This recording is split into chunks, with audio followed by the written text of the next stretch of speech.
Ladies and gentlemen, and all of my favorite viewers, welcome along back to LPL Pro, and we have more Rainbow Six Siege action coming at you tonight. It's episode 2.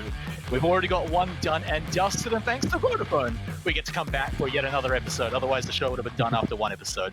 I'm Matt Smite Ross, Mr. Cthulhu on this side. Yeah, that side. He's back here with me, the big brains. He's going to be taking us through tonight's action. But here we are in episode 2. And Cthulhu, mate, it can't actually be any more different, because guess who's going to be joining us tonight? We got 2 new operators. Oh yeah, 2 new operators are coming in. Finally, the Voidage operators coming in, Iana and Oryx. As well as that, we will be seeing some introductions of some of the gadgets, as well as that the fact that Echo will not be played out today. Yeah, well, Echo's been a bit naughty, and he's somehow done something to his drone, so I guess he's going to go into the bin for a little while until he's behaving, and then we'll bring him back out. But no Echo tonight, guys, so don't expect to see him, especially if he's your favorite operator. But guys, let's talk about how this season is working. We mentioned it last night, but just a reminder for everyone, it is, of course, the top 8 ANZ Rainbow Six Siege teams, and it's going to be a best of 2 single round robin where every team plays each other once. If you get a 2-0, you get 3 points. You get a draw, you get 1 point.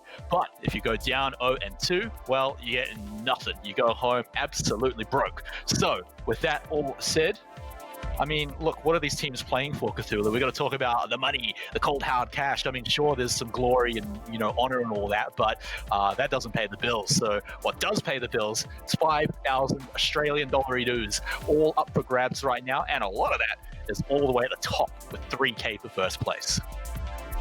Yeah, 3K is going to be quite a hefty amount of money that the players will be able to split between each other once they win the season. But apart from that, yeah, there's still going to be plenty of amount of grind to be done within the season by all the teams, really. And so I'm definitely looking forward to how things will unravel themselves further down the line in the season. Yeah, they're a little way away from picking up that cash, so they're going to have to get through a few games first. But we keep talking about Let's talk about these guys. Let's talk about these teams that are returning here. Of course, we've mentioned that a lot of these teams have competed. You're going to recognize some of them, but some of them are new. We got Bantz, Bizarre, Blessed, Exsto, Ferox, PC419, ShadowNet, and Skyfire. So, like I mentioned, Cthulhu, we've seen some of these guys before, but new faces too. Yeah, some of the returning rosters from Season 1 have came back. Some of the newer faces as well.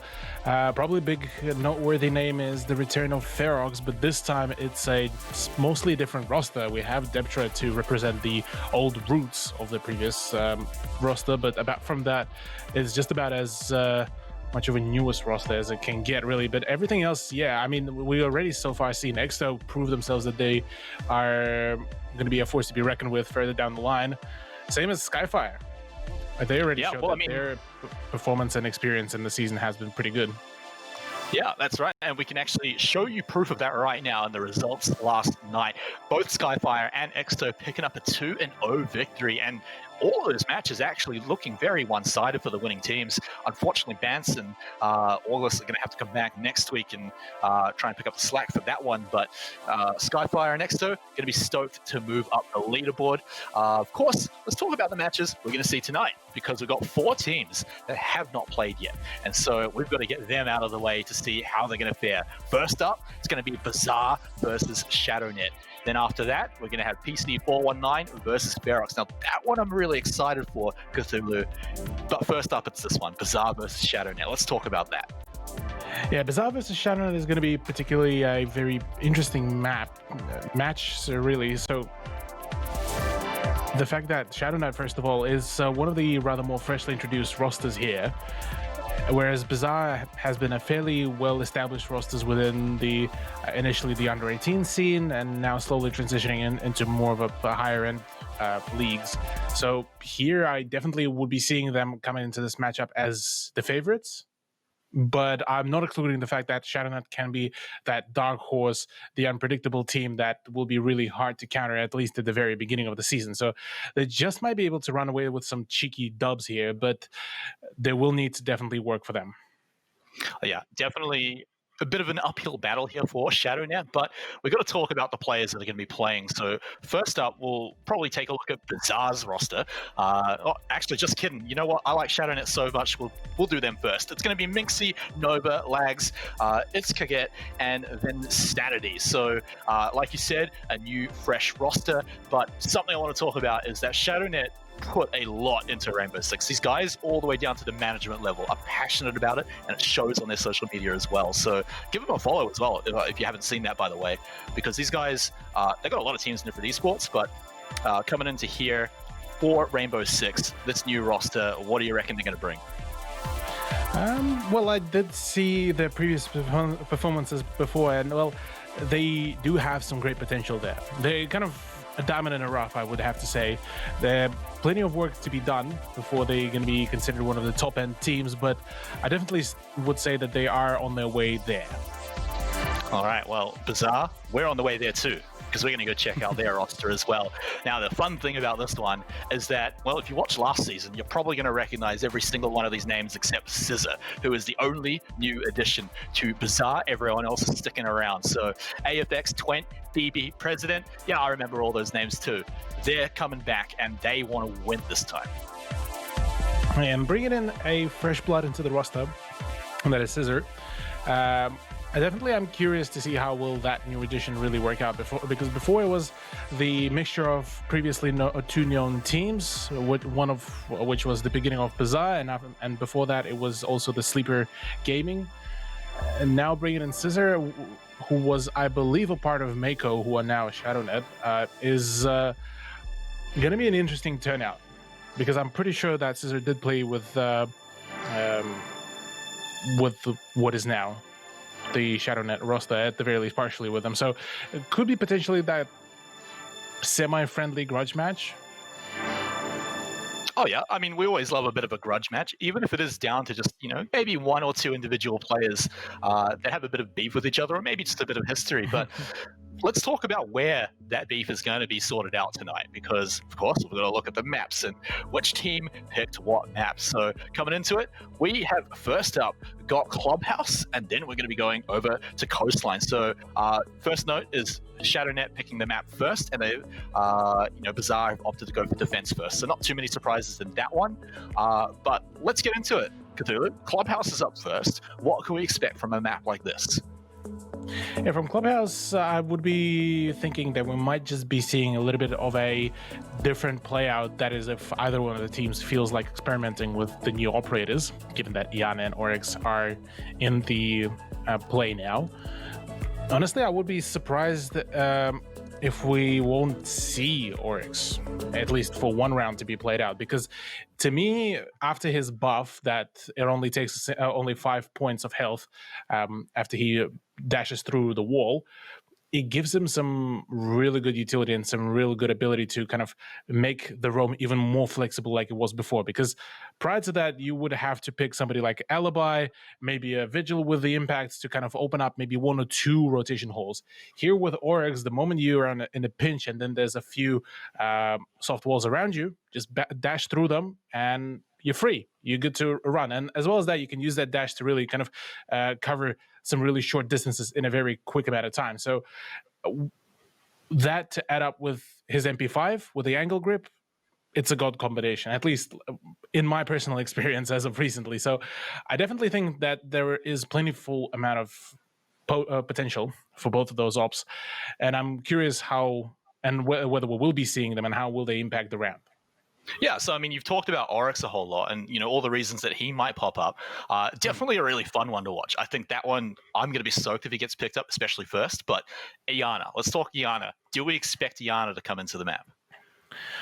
Iana is going to be a bit of a 50-50 coin flip, at least in my eyes. Yes, she has the frag grenades, which is quite a big factor nowadays for some of the operator picks.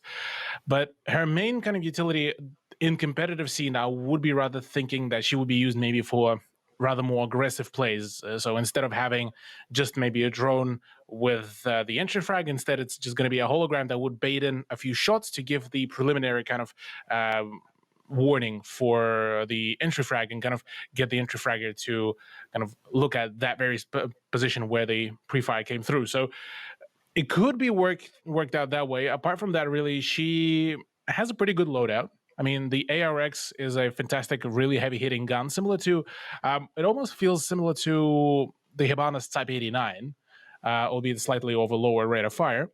And then the G36C, again, another stable gun, has ACOG, pretty controllable. So overall, I wouldn't be surprised if we will be seeing her occasionally, but I don't think she will be a must pick on a round-to-round basis. Maybe a bit of a flavor pick? Yeah, definitely it will be a flavor pick. Yeah, if you want to kind of either spice up or just bring in some of the rather uncertainty into the round, then yeah, I definitely think that Iana's going to be a really good addition to the team. So one more operator that I do want to touch on, which is going to be different tonight, is the fact that we're not going to have any Echo. He's not going to pop up in bans. He's not going to be picked up at all. Just not allowed. So this is an operator that we do see banned. We do see picked, not all the time, but pretty often.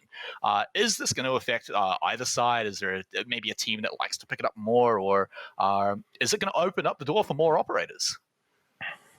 Well, it could potentially open up a door for operators. First of all, I do think that with the fact that Echo is kind of almost automatically banned, this does open up another ban slot for either one of the teams. So say maybe a Maestro and another operator, if not Mira, to be banned out, which does introduce a little bit of more of an uncertainty for both teams. And I do think that I remember seeing Bizarre playing Echo quite a fair bit. And so maybe it could impact their performance at some point down the line. But I mean, it's we'll have to see really how much of an actual impact there is really for both of the teams, given that it's a brand new season. For what it's worth, we already been showcased that, for example, Skyfire yesterday made a huge improvement and managed to dominate the game. Yeah, Skyfire was something else. Yeah, Skyfire was just absolutely off the hook. And same goes for Exsto, really. They were able to, they kind of dropped the ball in a couple of rounds, a little bit more. I believe that is actually 2 rounds more than what Skyfire dropped. And even then, they just looked like they were fully in shape and thoroughly just keeping up the pacing in their favor. So here, Echo would be good to still have as a choice, but I still think that there's plentiful enough of the operators to kind of compensate for the lack of the Japanese operator. And, we keep getting more and more updates about tonight and more differences. One more difference to throw at you, Cthulhu, is that Scissor, well, he's out. And we actually got Ghoul coming in for him. So Ghoul's come back. We actually just have the whole Bizarre roster running back up again.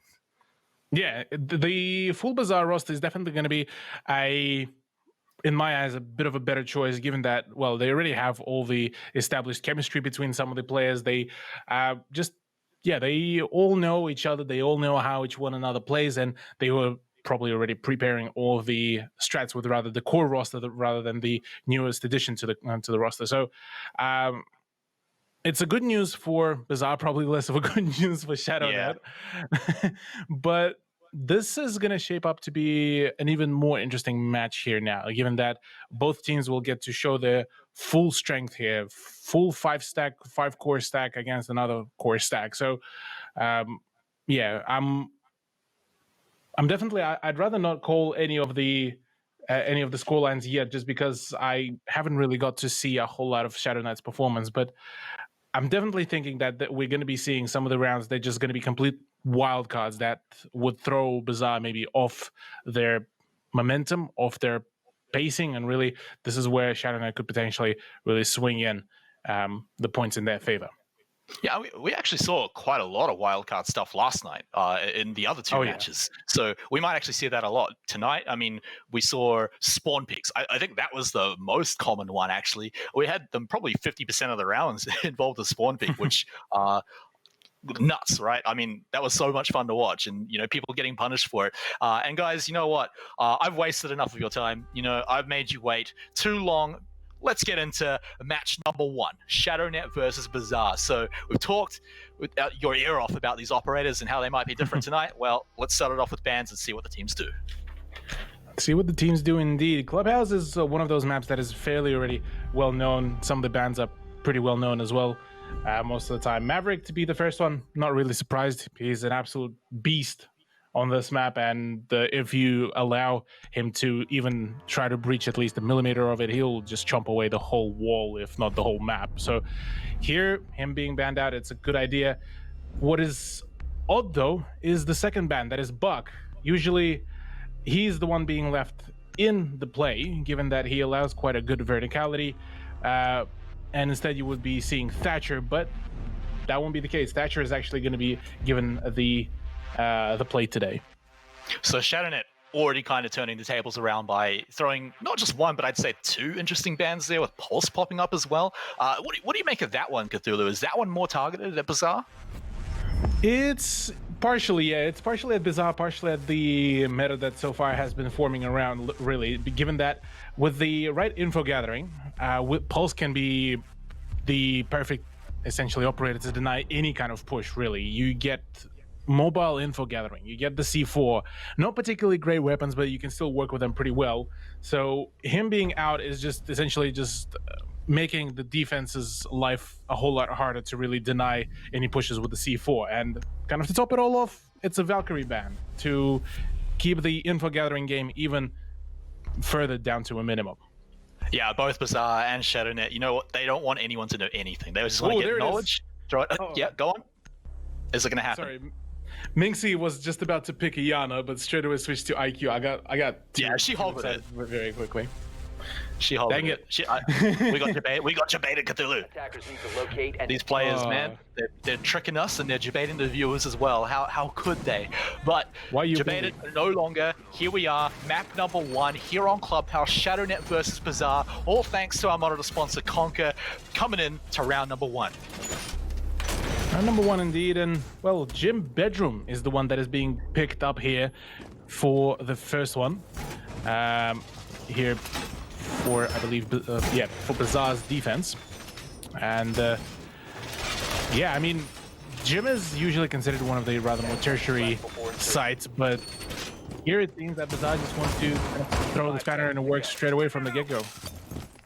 Yeah, I mean, why not, right? You're up against one of the newer teams that may not have as much information out of there. Remember, Bazaar, they've got a ton of VODs. I mean, they played all of last season, so now that we get to kick it off, I mean, Bazaar is, like you said, picking one of the less picked sites and going for an interesting defense. I mean, you throw Castle into it as well, and he just makes the pathways that the attacking team has to take, way more in your favor, of course, and you kind of funnel ShadowNet to where you want them to be. And so, with that said and done, let's kick it off. Let's see ShadowNet approach the site and see if they can get inside. Yeah, here actually, well, the Castle pick is probably the least unusual one, given that he allows some really good safe zone for Bandit to really do the tricking. For now, the main point of interest, though, is going to be the breach into the CCTV wall, because this is where the first connection of the two sides will be coming through. Potentially the first blood as well coming in. There's the peek from the window at the garage already. Twent's position has been completely drawn out and fully knowledgeable, and Ghoul will need to protect his position, or maybe use one of the electroclaws to deny the breach. I'm just stumbling over the words the whole way. But yeah, this is looking a little bit rough here for Bazaar's beginning.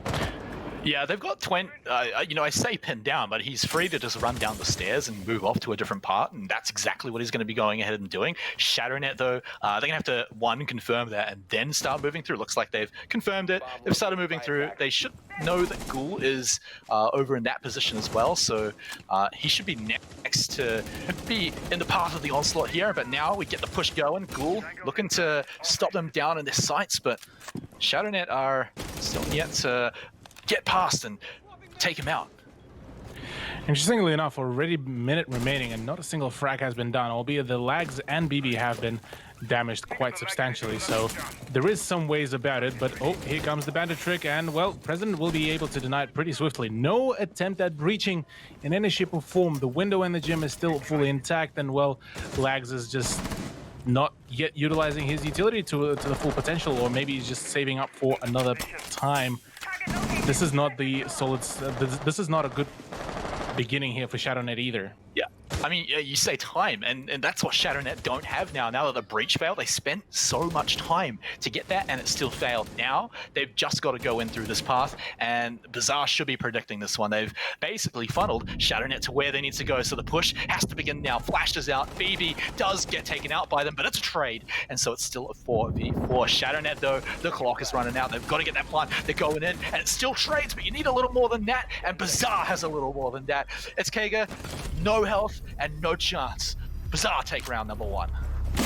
Yeah, Kage did try to get the clutch there, knew about the positioning of the castle, but oh, that super shorty straight to the face just pretty much sealed that whole deal. Nicely done though by Bizarre, as that the moment the push happened, it was a little bit sloppy on both sides, but turns out that the experience in the roster is the one that pays off quite more. But yeah, so it's still a valiant effort. Yeah, and if you're the defending team and there's 15 seconds to go, you can afford to be a little bit sloppy. You don't have to pull off the most spectacular defense, and that was the whole point of it. So ShadowNet, they were in a bad position from that point, and that's why it was so hard. So now they get to come back in and maybe give it another go, bringing in Hibana now, so a little bit more hard breach so that it's not all on the Thermite. Yeah, I mean, bringing in a Hibana was a good idea, but the fact how ShadowNet utilized their Zofia and maybe Thatcher as well wasn't really the best way about it in particular, given that, well, usually Zof is used exactly for those castle barricades, and they were pretty much thoroughly knowledgeable about that. Better yet, if they didn't want to utilize the first impact charge of Zofia, they could have used one of the Hibana charges to get rid of the first castle barricade in the gym, and after that could have made the push. But instead, no, it was a fairly wide push through CCTV cache and then the construction, and while it is a good idea, having another point of contact would not have hurt. Well, they get to have another go at it. Let's see if that Hibana change does change anything up, if they can get inside. Remember that garage door was just such a problem last time. The bandit trick just sitting around there waiting, being so patient, and it pays off so much for Bizarre. So we'll see what happens again. Or if ShadowNet choose to approach just a little bit differently. Again, you see them spreading out a little bit, getting a little more information down. And they've even got, a little hole inside, but it's a bait. They're not there. It's just a bait indeed. Lags now trying to compensate for the fact that Buck is not in the fray tonight, or at least for this map. We'll be trying to play the Zofia vertically from down below, and rightfully so, could actually cause quite some chaos from down below with some of the concussion grenades, but instead it won't be there to support the team. There will be the full-on attempt at the breach denial, as Ghoul will be actually forced off finally of his position. There's the impact charges coming through. Lags finally allowing Ghoul to really keep on things going. And well, there's the breach coming through, even after an attempt to Kaya trick it as well.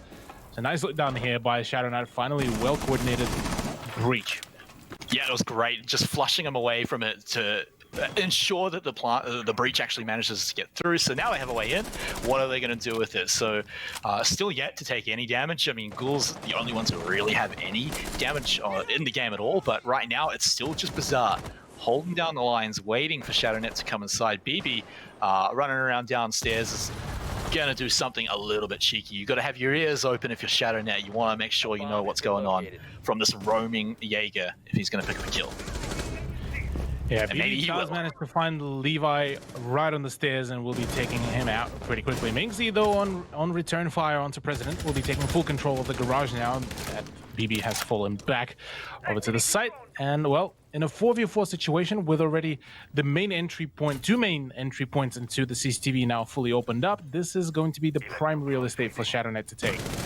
Yeah, this is looking much better for ShadowNet. They've got the breach done. They even have even numbers right now, so they can just go ahead and make the push. They've even got time on their side. They can take it a little slower. Here it goes. The diffuser's going down. Can Kaga get it actually down. It looks like it is going to go off, and the pressure is swapped to Bazaar. Now they've got to make the move. They can see where the diffuser is. They can go in and get it done, but the jump out wasn't so good, but it is a trade indeed, 3v3, but ShadowNet for now, going to be happy with that. That's not where you wanted the C4 to go, I reckon, but hey, you can make it work. You can make it work. It's a bit of a trap now.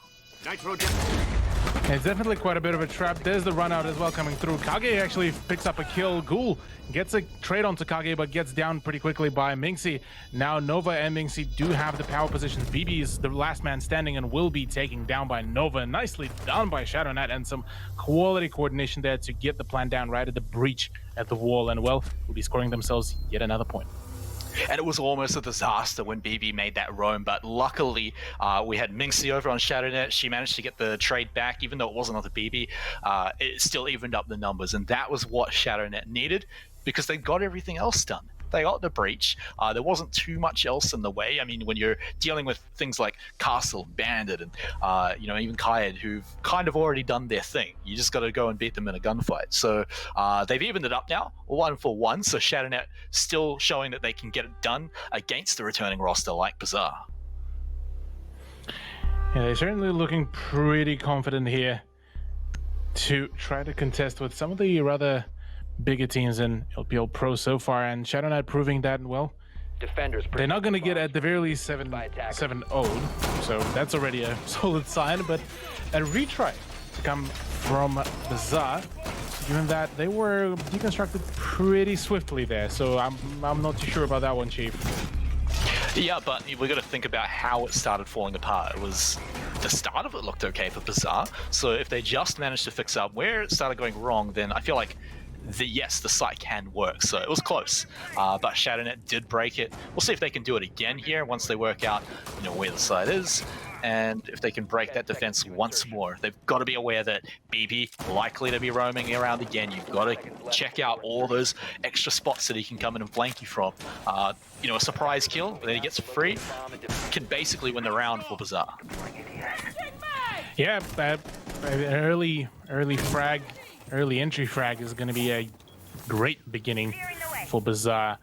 I'm not even too sure, at least at the moment, who would be that key frag, because Zofia of ShadowNet, aka Lags, has been doing some pretty good work. Same goes for Nova as well. Some good, well-timed EMPs to come through. We'll be getting rid of those widely put out bandit charges, and well, there it is. There's the call out at the very least coming through, so now there's full knowledge about the ShadowNet intentions. And just one more EMP grenade remaining here on the side of Thatcher, as right now Levi got tagged up yet again on one of the Romans. No attempt at really denying the players. Another EMP grenade comes through, and the breach charge will be coming through, but oh, there's the impact grenade coming through. Perfect timing. ShadowNet planned this. They plan this every time they go through it, and I like it. And Gulmao, he doesn't die, but he loses half of his health bar, and they get the breach as well. So finally, the batteries run out. Finally, we can actually get through. ShadowNet are looking like they're in the same position as before, except this time they've got 5 members. Unfortunately, not all of them are full health, so they're going to have to be careful coming up to these firefights. Definitely going to be important. Going to go ahead, drone out, but Ghoul will be the one to get the first frag, get it onto Minxie, and get it for free. As well as that, Levi is actually downed as well, but Nova does manage to trade out AFX before picking up Levi. So back onto a 4v4, but yeah, taking out Minxie is a huge thing, given that this is one of the main aggressors of ShadowNet, and she was quite a key operator and key player to really take control of the garage when that happened in the previous round. No, and Ghoul was waiting in the exact right place, but Kage gets him back, so he does get punished for it. But ShadowNet, they're still running around outside with a diffuser. They got to get it inside, and as soon as it is, BB takes him out. Now they're in a dangerous position, 50 seconds to go, and Levi and Lags need to go and get that case and put it up into the site, because we know the Bazaar are going to be locking it down and making sure they can't get to it. Actually, diffuser in a pretty open spot, now that I say it, now that we look at it. Maybe they can get it. They could potentially get it, but it certainly doesn't look like their eyes are specifically on that case. Rather, they're just going to go for the frags, and sure they will connect. Levi finds the shot onto Twent, and that is back into a 2v2. BB is still full health, still got the perfect position here And right now with a push onto President, Lags will be losing his life. One more for President as well, as Levi will be going down, and Bazaar pick up their second round within Clubhouse. Yeah, and look, I like ShadowNet's plan. Don't get me wrong. They get into the door, they get the breach, and they even do a little bit of damage to Ghoul in the process. But it feels like it takes a bit of time. I feel like they could speed it up just a bit because it does feel like they get into these positions where time starts ticking down. And then the diffuser getting dropped also was a big disaster, right? I mean, yeah, it was kind of open, but ShadowNet seemed like they couldn't confirm that. They couldn't confirm that they could move over and grab the diffuser because, of course, they were too busy trying to pin down any of the defenders. But with that, they do fail to pick up that round, and it will be Bazaar grabbing that one, taking the lead again. If the script goes as it usually does, we'll see ShadowNet to pick this one up, but we're going to be going down to the basement, Cthulhu. So will this be the difference that ShadowNet needs?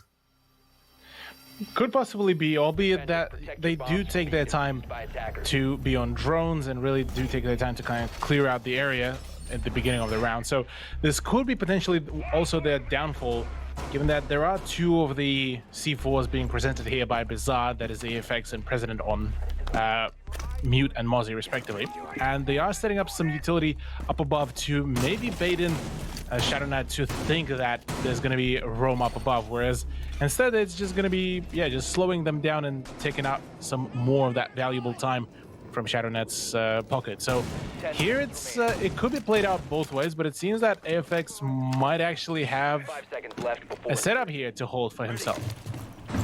Yeah, he's going to be chilling up over at the stairs and actually just going to run back down to the basement, make sure he can just leave it up there, you know? Just so yeah, it is a bait. Send everyone down to the basement.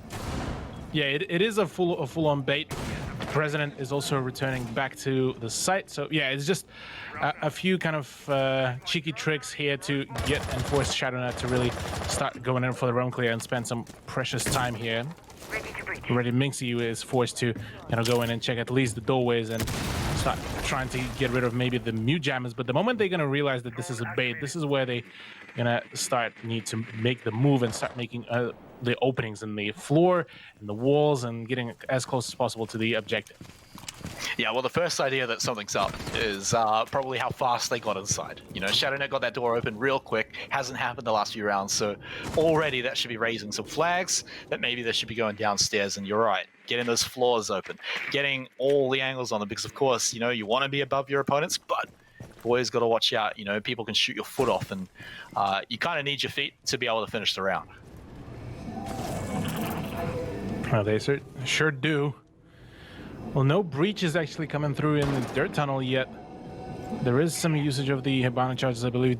Exactly. Yep, there's the dirt tunnel. So at the very least, that's going to be opened up for, I believe, just a crawl hole. And one or two of the Hibana charges will be potentially utilized for the reinforced hatches. So this is going to be the first one on the bar, another one into the armory. Sorry, the kitchen hatch. So from there on, it's going to be a pretty smooth ride should they get those breaches going, because otherwise the armory is going to be a pretty tough place to really take. Yeah, but ShadowNet are definitely, again, taking a lot of time to set all of this up, so they've got to make sure this push does count. It's not any kind of numbers advantage, it's just a pure 5v5. So with only a minute to go, they've opened up the doors, they've given themselves the angles. Now it's time to execute the plan. They can start moving down, but Bazaar have been, they're probably reported for AFK at this point. They've been sitting back so long, but they're happy. That's exactly what they want to do. And now, do we see ShadowNet move in with only 38 seconds to go on the site here?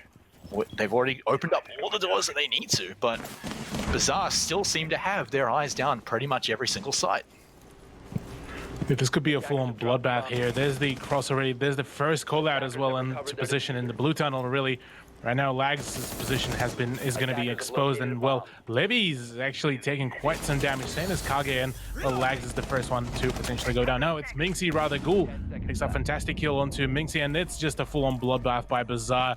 All down to two remaining players of ShadowNet. They're so far away from the side that even if they would try to go in for the plant right now, they wouldn't do it. And well, President and BB to shut things down. Flawless round. Bazaar claiming round number 3 for themselves.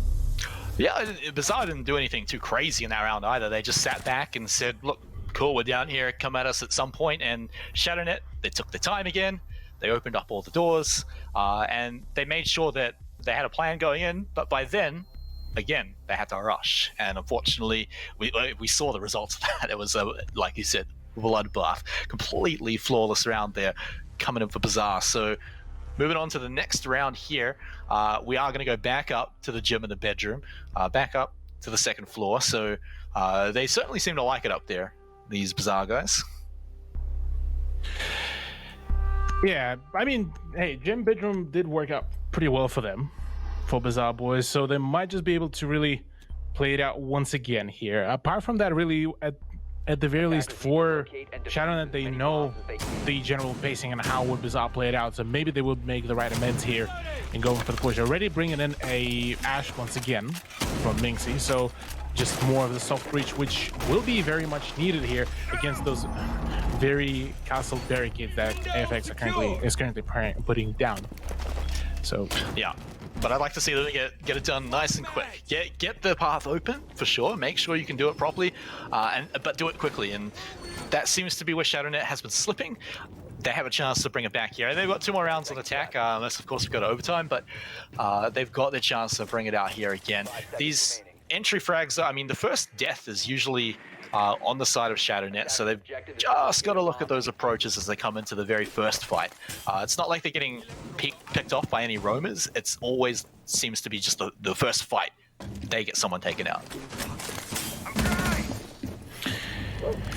Yeah, could take it here if ShadowNet is going to be well coordinated, but Bazaar seem to be fairly ready. Cool. Gonna try to Kaya trick it as well.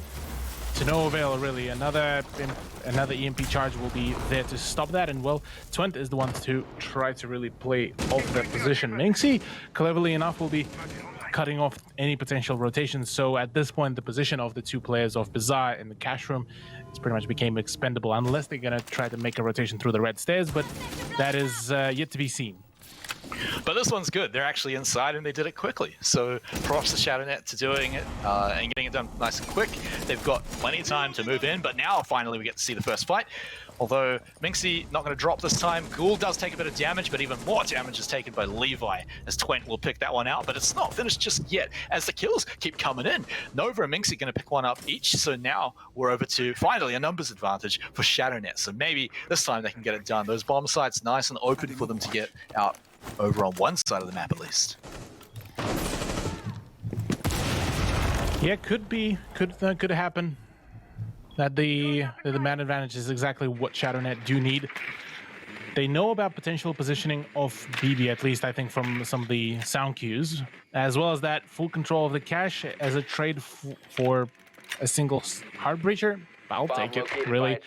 Albeit that right now, with 1 minute and 10 to go, they need to be very careful not to start bleeding and losing out the operators, because the remaining ops that are alive from the side of Bazaar are still in a quite powerful position here. Kage as well. I mean, he's in a bit of a risky position here. Has to be very careful, but does have the diffuser. If he gets taken out over there, that could be a disaster as well. Nova's going to be able to cover him though, so he should be all right. Going to head up over onto the roof. And let's see if they can find a way onto these sites. Going to keep electrifying that wall just to make sure, just to be safe. Make sure no one else is going to be coming in from any surprising ways, but we're at that time again, Cthulhu. ShadowNet, they're going to make the push. Push will be coming through indeed. There's the utility coming through from Zofia. It can be heard as AFX did get fully droned out, but BB, fantastic vertical angle, will be evening out the man count, but right now the castle's position is fully knowledgeable. So here with the time barely remaining, really, the kills need to come through this fully knowledgeable position, and all the pre-fire. Actually, Lex gets a team kill as well, and no!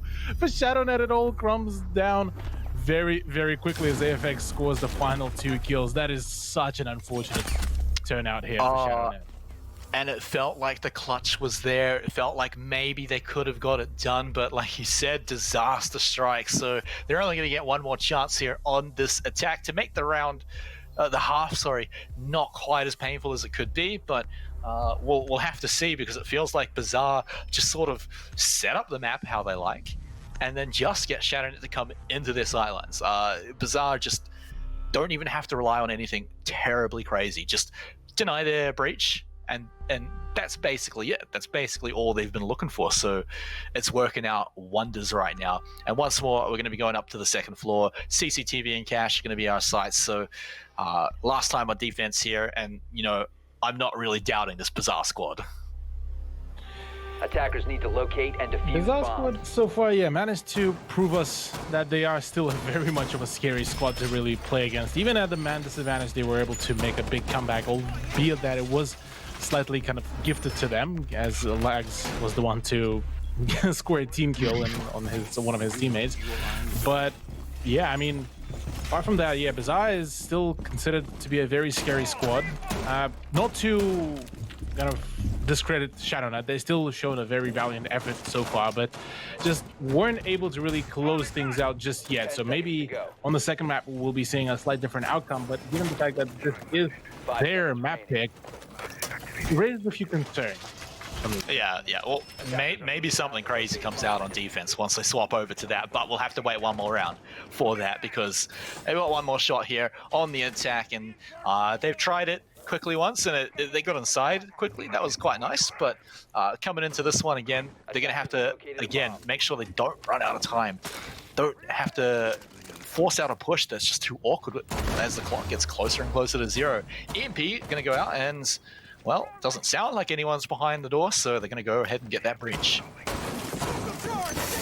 Just kidding. We'll actually be able to get it right on time. That is quite unfortunate there for Kage, as Nova will be forced to push back onto that position, and BB is now in a prime position. I think he's got the castle barricade all prepped up, but Lags is waiting for the right moment to go in for the push, and are waiting for the drone to get the information. There's the sound cue and the call out probably from the teammate that Jaeger is there and potentially will be forcing the German operator off his position. Yes, he did actually end up forced to go down too close to the oil pit, but he's still in the general direction there and could still very much contest those supply stairs.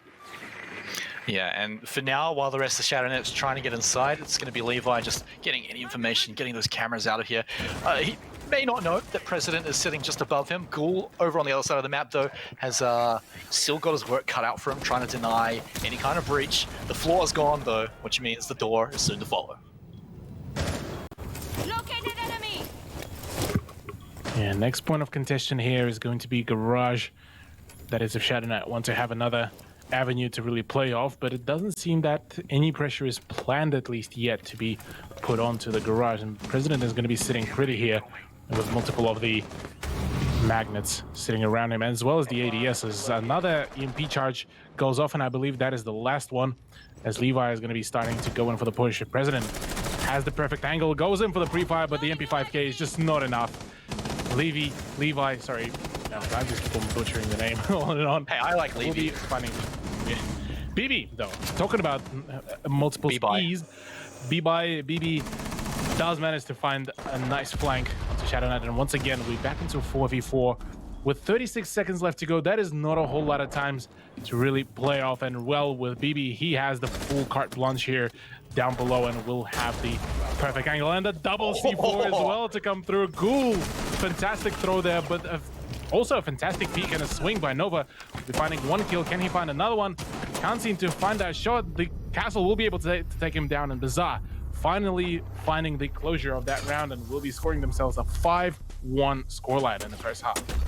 And what a way to end the half as well. A double man C4. That is the way to go out. What a good kill there. Of course, it was already looking pretty good for Bazaar. They denied the breach for so long. They also caught up the entry coming into the Garage. So all things considered, a great half, of course. I mean, you just have to look at the numbers to see that for Bazaar. But now we get to see what they look like on attack. And if ShadowNet have some kind of secret defense strategy, if they're going to, maybe this is why they've picked this map. This is why they've gone on the Clubhouse, because it's their defense. Yeah, defense so far is going to be pretty much the only kind of way about it here for ShadowNet, because they are only one round away from potentially seeing their opponents to get to a match point, and from there on, well, they won't have any more room for error, at least on this map. We do get to see some nicely transitioning graphics once again. ShadowNet, 1 point so far, but got so many times so close to finding themselves some good rounds, but unfortunately just couldn't make it yet. Yeah, well, of course the chance on defense is going to be here, but I've got to say, Cthulhu, round 7, the first round on defense, is probably going to be the most important one here from this point. If Bazaar get the attack and they get a win, I mean, being on match point for the rest of the map is just such a tough position for any team to be in. It's a tough position, yeah, definitely morally and just physically it's exhausting seeing that you still have a fair bit of work to be done, and the opponent team is just about to find the big dub here on the map that you've picked as well.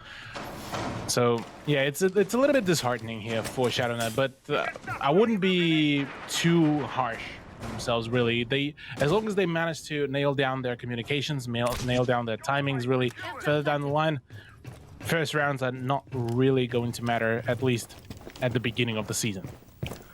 Yeah, and of course, because the sites are well down below, we're going to get Bazaar. They're allowed to just go in pretty much wherever they want up on the top floors. So ShadowNet, just kind of like Bazaar did, they're going to sit back and kind of let Bazaar sort of walk in. They're going to get a whole lot of positions. Let's see if they spend as much time as ShadowNet did opening up the pathway and making sure they can get into the defense pretty much any way they want. Yeah, I mean, so far, like you look and compare the way how Bazaar playing it out. Yes, they're doing the same kind of top-down clear out, but usually, well, sorry, not usually, but the way how ShadowNet did it, they were a little bit too passive. Usually, if you want to have a very successful, very quick, very swift roam clear, if you're not too sure particularly about whether there is some presence up above or not, just going with a little bit more aggression, a little bit more confidence around the angles is a good way about it.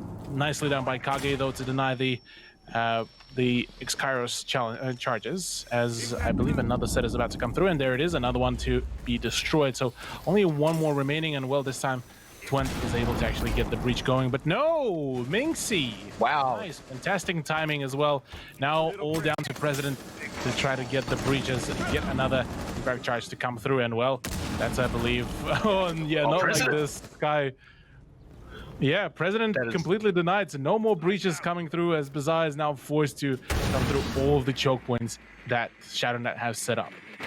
Yeah, defense working out. Here comes the drone, though. He's going to spot everyone out. So the information now coming out for Bazaar, but kind of like ShadowNet, now it's Bazaar's turn to run out of time. 30 seconds to make the last push, and they don't have as much health. I mean, there's a full health 5-member squad sitting back for ShadowNet, but the entries are coming in from all over the place here, and actually, it's going to be a great success. Or just kidding, it's traded all the way back. Everyone's dying at the same time as they rush in, and it's all up to Lags here to make it work. A good C4 kill might be the clutch that he needs. He's got half health, and he's looking down. Can he find the 2 remaining members of Bazaar? He cannot do it, and Bazaar will pick up their round on attack and will move to match point. Oh man, this was just the full-on, it snowballed so quickly out of control for ShadowNet there, as it's just, yeah, it completely unexpectedly, Bazaar just decided, yeah, we're just gonna outfrag it no matter what. Yeah, we lost all of our utility, we lost all of our hard breach. We don't care, we're just gonna go in and swing in and peek everything. And it works out. It works out beautifully. They got 2 kills almost immediately. They were pretty quickly traded back, but once you get down to the smaller numbers of the teams, you know, the 2v2s, the 3v3s, that's where Bazaar certainly seem to be really hitting their stride. I mean, they're already hitting their stride. You can look at the fact that they're on match point to know that, but even better when it's down to those numbers. Their firefights are certainly looking to be the stronger ones. So match point now, they're going to be feeling stoked. They've got so much room to work with. They can be experimental if they want to. ShadowNet, however, I mean, we talked about how bad it would be if they lost that round. Now the pressure is going to be immense. They can't lose another round. Sure do. This is the final attempt, final try, final round potentially almost for ShadowNet to try to bring back the heat here. Only one round away from allowing and giving Bizarre the first point.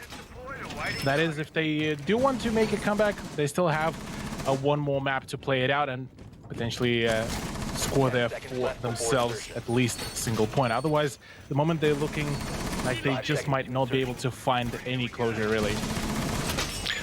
But there was a lot that was great about ShadowNet's defense. They did pretty much everything right until the final 30 seconds or so. And if they can do that again, and just get the final 30 seconds right, make that push a little more awkward for Bizarre, then maybe we can see a successful defense here. But of course the site is going to be completely different. So we're probably going to see a little more games on the breach. Yeah, the breach is going to be quite interesting. It's almost an art nowadays, given the fact that there's not a whole lot of breach denial per se. You have Mute, you have Bandit, you have Kaida. That is about it, really. With the way how the attack currently does it all, I definitely think that being, say, a bandit and doing bandit tricking in this era, it's a tough job to really pull off, and when you get to actually see it work, it's a beautiful thing. Well, first EMP is going to go off. See if we can deny the breach. It looks like it's going to be no problemo at all, but they're going to go ahead and try it once more, I believe. There goes the EMP again. Will it be a success again? It looks like Levi has no problem just sitting there. Oh man, that was a solid bait there, and just to way around it to kind of deny any kind of attempt. Funnily enough, I believe all three of the EMP grenades have been completely drained. All of the stun grenades. No, batteries are still there. Oh, well, yeah, they're there, but yeah, please put them all down. Pretty sure there's one more in the pocket of Levi. But talking about not having in the pocket is the health that Ghoul now does not have after trying to bash down the position. And well, Levi, fantastic vertical angle actually from the similar position that so far Ghoul tried to utilize, will be able to get the frag from. Yeah, and these angles just make it so hard. So finally we might actually get the breach here. President is going to go ahead and throw it out. It will open up the door, and well, ShadowNet are going to scurry away and just try and hold those lines down. But once more, we're running out of time here for Bizarre. They're going to have to start moving in, and you can see they're actually getting the diffuser in from a different angle now. So ShadowNet, they're going to have to keep all their senses up, make sure they know exactly where everyone's coming from. If they can win this firefight, it's going to be tough. It's going to be quite a tall order here, given that Ghoul was one of the big players there. But the whole roster has been working pretty well. But just as I said that, it's a full-on just downfall of Bizarre. A flawless round by ShadowNet. Finally, this was a fantastic turnout there. All right, so ShadowNet is still in it, which is feeling pretty good. But you know what? We're still in here. We're still in here, guys.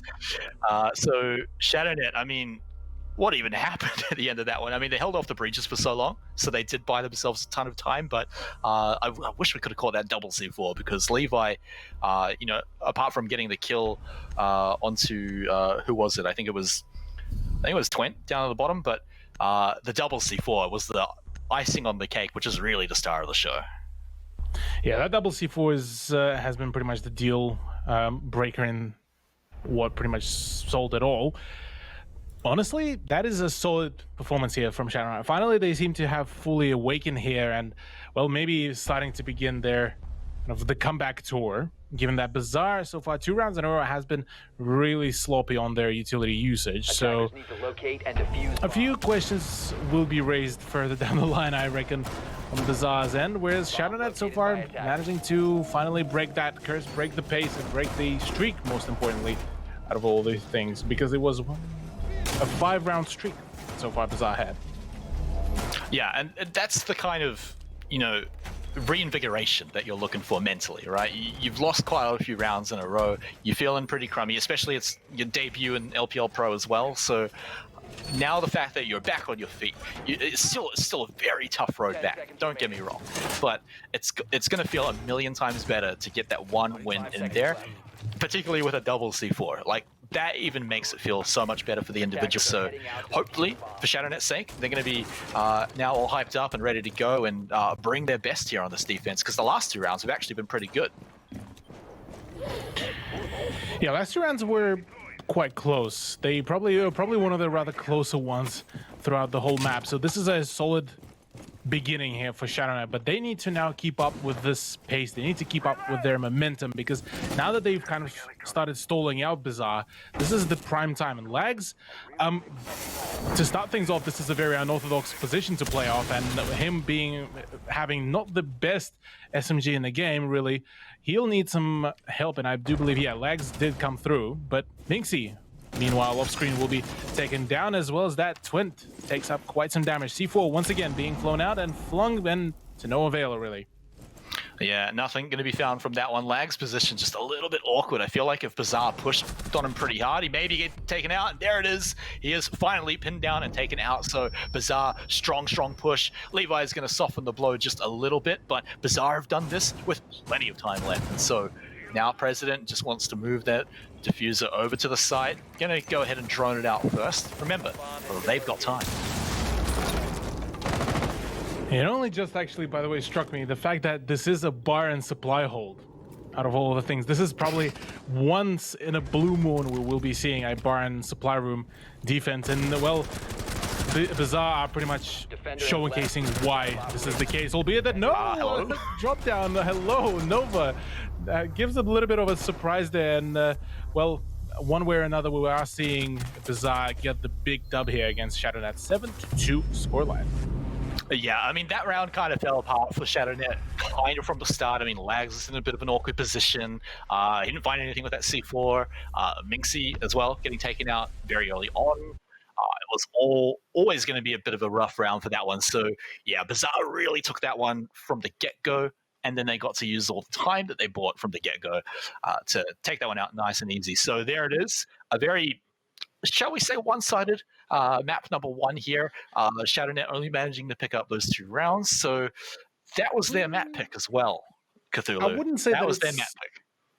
Yeah, I wouldn't say that it's thoroughly like a one-sided map, given the fact that some of the rounds were pretty close for ShadowNet. So I don't want to discredit them on that one. It was still a very valiant effort, but yeah, unfortunately for them, it's a 7-2. Very fortunate for Bizarre though, and well, Bizarre at the very least will be coming away with a single point tonight. Well, luckily for ShadowNet, they've got one more chance to redeem themselves here in tonight's match, and that match is going to be coming up after the break, guys. So go get a drink, get refreshed, and we'll be back in a few minutes.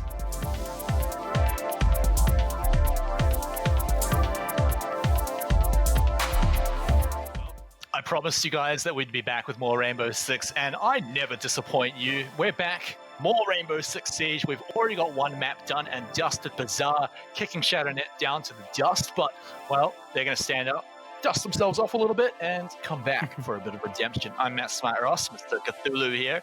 I want to pick your big brain here. What is ShadowNet going to do to come back in map number 2 to make it a tie?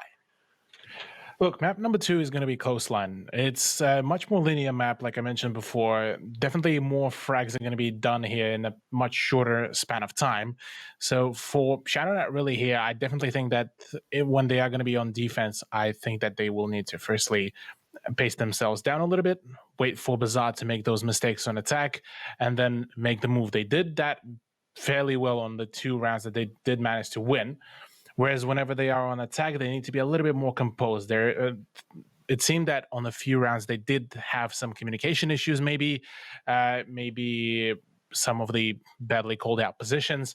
And on that point, they definitely need to either make sure that they always continuously have that at least one operator just continuously gathering the information, that keep up that stream of callouts.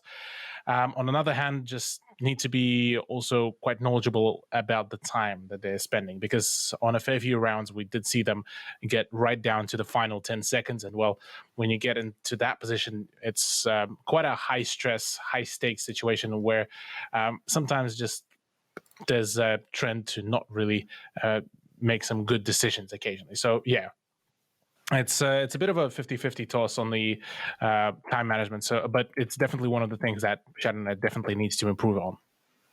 Yeah, well, for ShadowNet's luck, they do get to pick their side first, and they're going to be choosing to defend. And over back on Clubhouse, we did see their defense have a little more success, even though we didn't get to do the full half because it was the second one. And we all know how their attack half went. Now we actually get to see 6 full rounds of ShadowNet on defense, even if we have to change the map to do it. Yeah, ShadowNet on defense definitely going to be a much better force to play against, given that they did have a much closer game once they got to the second half, albeit that still weren't able to really push themselves further into maybe an overtime or a much more competitive scoreline. But nonetheless, they are the ones to play it out on defense this time, and they're definitely going to have a bit more of a higher ground here comparative to their beginning on Clubhouse. And going through the bans again, I'm not going to expect to see any target bans coming out. Maybe ShadowNet wants to pull something out, but I mean, with Habana already coming out, it feels like they're mostly just going to stick to the meta bans. I don't expect Bazaar to do anything too crazy either. So again, I feel like Cthulhu, we might still have the chance of some of those new operators popping out, because that would be interesting. We didn't see them at all in map 1. I definitely think that we might see the chance of rather actually more of Iana than Oryx here on Coastline, given that there's not a whole lot of places where Oryx could really breach safely with that for him to escape. So here, this is where Iana could really shine here. So wouldn't be surprised if we will be. Sorry, I will be keen to see her perform here. If one of the teams will end up picking her. But looking at the band so far, yeah, they fairly. They're fairly predictable, maybe minus the fact of occasional Hibana and Capitao bans, because Hibana, well, hard breaching in general is not particularly as much utilized on Coastline comparative to a whole bunch of other maps. So seeing her here to be banned out is just, it's rather more so of an inconvenience that there's no remote breaching for the attack. Whereas for Capitao being banned out, there's just no utility to really flush out some of the attackers, maybe, some of the defenders behind certain reinforcements, certain positions, as well as that you're missing out on another set of smokes, which are, for some of the executes, are quite crucial. All right, well, we're going to get our first lineups all done and dusted. We've swapped the sides, we've changed the map, and now let's load it up quicker than a WD Black. Thanks to them for sponsoring our... That rhymed. That was so cool. I feel so smart for that one. But yes, thank you to WD Black, who supporting us here on stream and getting us here into map number 2. ShadowNet here on defense. We talked up their defense a little bit, but let's still... stay in reality here, Cthulhu, is that even though the defense looked better, it still didn't win. They got one round win. It looked better than their offense, I gotta say that. They definitely we're seeing much closer gunfights and closer scorelines, man count wise. So I definitely would say that their defense is a better organized play than their offense. Attackers are moving to yeah, I think that's actually really fair to say, is that you can tell that there's a lot of thought going into their defense, but I'd also put that on their attack too. There's definitely a lot of brains going into what ShadowNet are doing on both sides. I feel like it's the execution. Once they can nail that, then I feel like they can be a very scary team, but execution is a very tricky thing to get right, particularly with what we've seen ShadowNet trying to do. But let's see if they can do it here again. Bazaar are going to be getting onto the site once more, and well, they're just going to be gathering a little bit of information right now. ShadowNet pretty spread out all around the place. They are a little bit spread thin, but if they are able to isolate some of the gunfights into 1v1s, they just might be able to win them. Because, I mean, you look at all of the lineups of ShadowNet players, all of them have fantastic guns and fantastic utility to really play off. So even in a solo situation, they should be able to fend off some of the attackers. But for now, it seems that Bazaar are kind of just gathering up, just waiting for the moment the push is going to come through. Levi's position here could be quite crucial, given that Kage has been already downed as he tried to, I believe, run out and, well, got downed by the Claymore. As Lags is the one that will be going in for the push. There's the skeleton key coming through. Twent picks up the first kill. Can he find the shot onto Lags? As there's the shotgun ready to blast off, and well, Lags is actually able to fall back completely. But for Kage, this is it for this round. Yeah, Lags just booked it out of there. He tried to go for the res. It's valiant, but it does result in, you know, him losing a bit of damage and his position. President going to go ahead and get the plant despite the gas going down, and you know he does pay for it with his life, but can ShadowNet come in and rip that one out? The pressure now all on them, and Bizarre seem to have the greatest position right now, and can ShadowNet make it all the way through? Ghoul's just going to be sitting back and waiting for his moment, and his moment is now as he picks up 2 kills. While AFX doesn't want to be outdone, and neither does BB, but at the end of the day, very, very clean round here for Bizarre. Yeah, that was a clean bait there by Bizarre. Interestingly enough, I loved the fact that they played off the mistake of ShadowNet really well, because Kage ended up getting downed. Lags wanted to try to go and save the Maestro, and then had the whole team kind of rotate to try to assist the Smoke to kind of fall back as well from the position. And whilst they were at it, the plant was already going down. Bizarre were able to take full control, at least temporarily, of Kitchen, and they've planted it at a very powerful position from where you could actually just watch over it from the Sunrise Bar. And well, Ghoul had pretty much the power position and had his aim true. Do it. Yes. Yes. There it is. There it is. We got it. There it is. And who else but President? Yeah, President is the one that will be bringing in Iana, and I think that he might very well exceed here. And on this side, I'm not too sure if this will be the perfect side really to play off, but to bait out some of these shots, maybe some utility even partially, this could really work out well here. So I'm curious how will President really play it out here, given that he also got the frag grenade, so he's not going to be coming into the whole party empty-handed. Yeah, definitely a threat to be reckoned with, but the great thing about Iana is that it really shines in the hands of a creative player, someone that can read the minds of their opponents as well, and really just outplay them. It really is such a big brain operator. So let's see what President can pull off, if he can bait out a few shots, make people reveal their positions, and importantly as well, you get a lot of scouting info from the clone too. Yeah, and it's a rechargeable drone in its kind of nutshell, really. So if you don't want to really kind of mess with the opposing side, then, well, yeah, using it as a kind of rechargeable drone is a fantastic thing. But albeit that it does leave you quite vulnerable, and you cannot really kind of drone whilst being prone. So you have to be either crouched or standing. So it does introduce some uncertainty to the Iana players.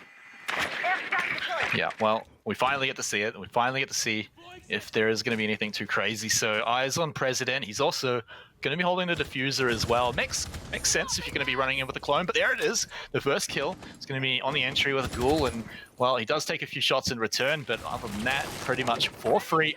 And I feel like we're going to see a repeat of round 1, but a little quicker. There it is. Yeah, the hologram did come through. I believe got shot out by Levi the moment President came out from his fortified position. So here right now, I mean, ShadowNet have got the good idea. They have the info gathering there. They know that there's no IQ. And the Pulse will be given pretty much a free area to really play around. So there's the call out as well coming through, as there's the pre-fire. Oh, just does not connect in any shape or form, but Twent will be finally shut down, this time by Levi rather than Nova. And well, just as I say that, Ghoul is the one to get the refrag onto Nova. Can Levi, though, find that trade back, or rather fall back this time? Yeah, that one feels bad. I mean, they worked nice and hard to get that kill, and it looked really nice. Even if it, Levi had to step in and actually do the deed himself. But unfortunately, the trade back really just sends it right back into Bizarre's favor. They're still in a great position. They still have plenty of time to move on to the site. ShadowNet, we're all pretty much below, or Kage is pretty far back. He's Lags also. Actually, that was Levi there getting flashed out. BB will pick that one up, and now with only 50 seconds to go, 2 members left though.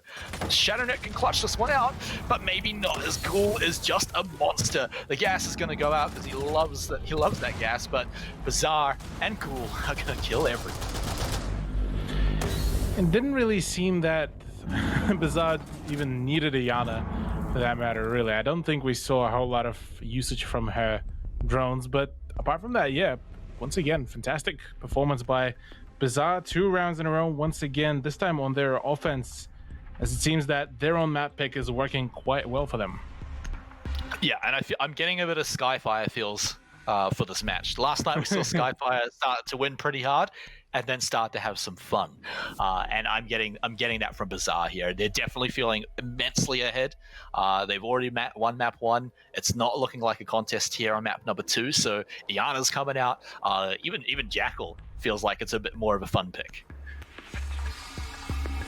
Yeah, it's fun picks are the ones that may be the ones to really roll with, because we did talk about that before in yesterday's broadcast. The fact that if you're having fun, it also adds up another bit of dynamic to the way how you're playing. If you're enjoying, if you're having a good time, it adds a bit more confidence to some of your plays. And when you have all the confidence, you know that you're gonna go and swing and you go get that frag, chances are you're gonna get that frag. And this kind of approach, this kind of mentality has been spoken by a numerous amount of competitive players. And maybe Bizarre exactly showing this very thing, whereas for ShadowNet, maybe it's some of the pressure kind of just settling in. Who knows? Yeah, and then, there's the reverse as well, right? Bizarre having fun. Think about the damage that does to the confidence of ShadowNet. You get fragged out, and then you see whoever killed you in the replay is just flinging the camera around, teabagging you, doing some kind of BM. We haven't seen that yet from Bizarre, but I feel like it's getting there. Maybe we might see it. And of course, BM is always a little bit of fun, but I love the mental damage that it can do. So ShadowNet, they got to hold strong in this one, because it can already be a bit worrying, but already a few shots going out, but I don't think that's at anyone. So yeah, ShadowNet, they got to hold strong and not tilt.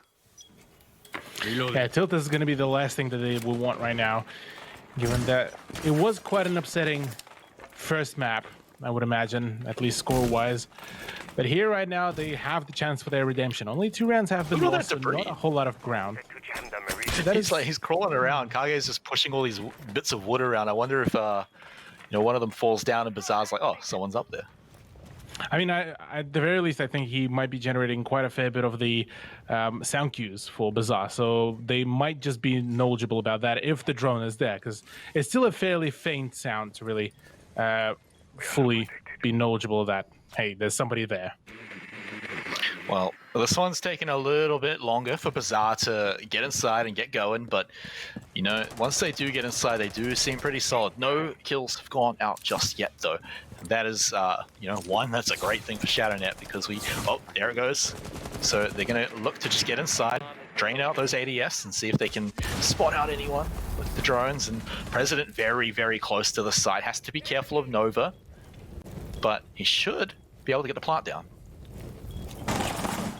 And there we go. Does manage to spot Nova's position. That should give away his place. And there it is. There's some damage coming through from the Ash Charge, which is actually a pretty solid way to actually play it out. Another grenade comes through as well. President does manage to finish off the smoke player, and that is now the A side fully, completely free, minus all the peaks from the hooker. There's a peek out as well by both of the operators, that is Womai and Jaeger. Oh my, that was a little bit ballsy. President actually is going to have a successful plant, and well, in a 5v2 situation, not a whole lot of things can be done here. Minxie, last person standing, is going to be remaining up to the lags, and well, a flawless round to be done here by Bizarre. Yeah, I mean, that all sort of began when President got really close to the site, and, he just found Nova, pinned him in there, and didn't let him go anywhere. That was the small good thing that Bizarre were able to do to get a really good hold on the round. And then it just all fell apart.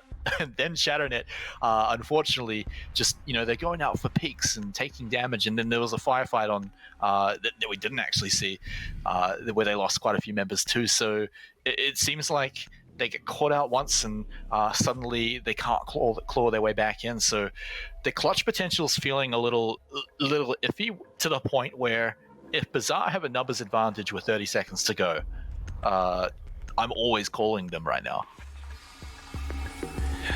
Yeah, another thing is that is kind of puzzling me a little bit is the fact that ShadowNet already for the 3rd time in a row are picking Hookah Lounge to defend. And usually it would be alright, at least like in my books, for example, that, like, say you're missing out first time, you missed out on the chance to win the side by just literally a matter of a few seconds. Okay, You're gonna retry. Second time it doesn't work out, maybe because of entry frag. That didn't really work out.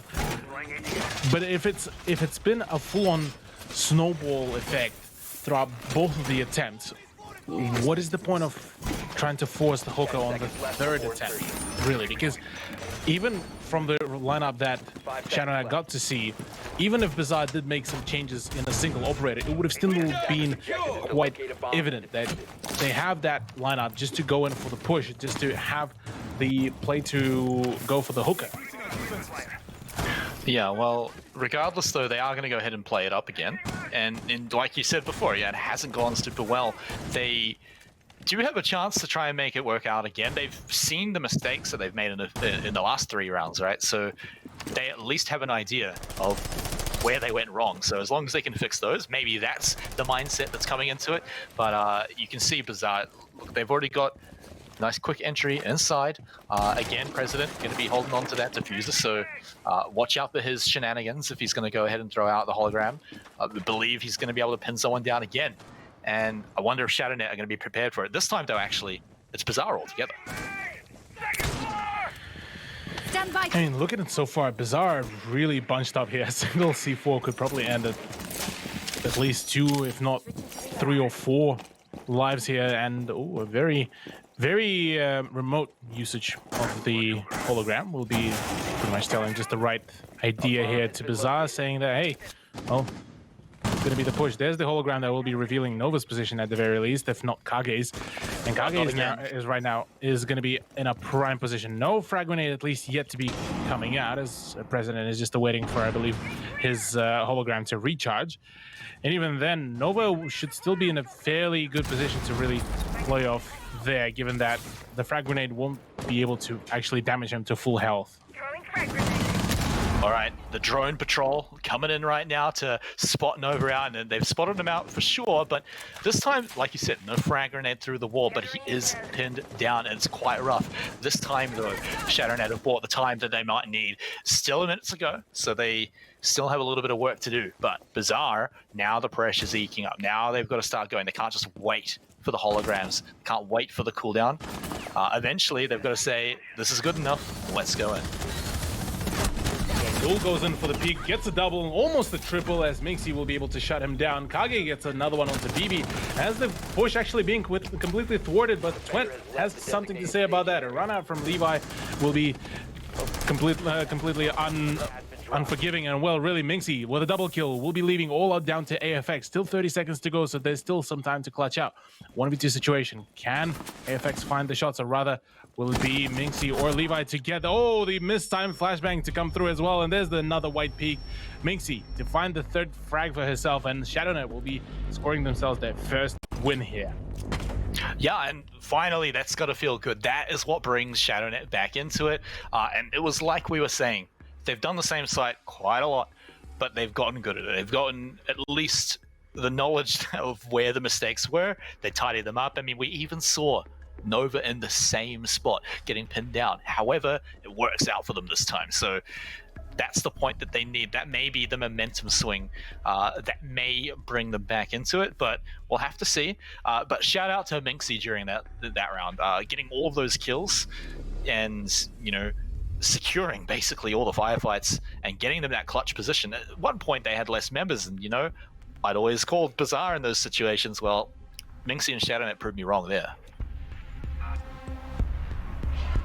Yeah, Minxie's play there was a very well timed one, as she was pretty much responsible for the big win for the turnaround in favor of ShadowNet. And well, this is a solid beginning. Only 2-round differential here for ShadowNet, which still will be needing them to find the win 2 more rounds if they want to equalize the round count. But at the very least, it's still not the worst position that they could have found themselves in right now. So still a fair few potential rounds to be won here by the roster, and potentially push it into their favor even. Yeah, well, I mean, they're not too upset with how things have been going in terms of the composition. They're happy to keep it mostly the same. You can see Bizarre have, you know, changed one operator. They've brought in a sledge here. The Iana has been sticking around though, so President certainly pretty happy with that one, and you could just tell the amount of information he gets through the hologram is just fantastic.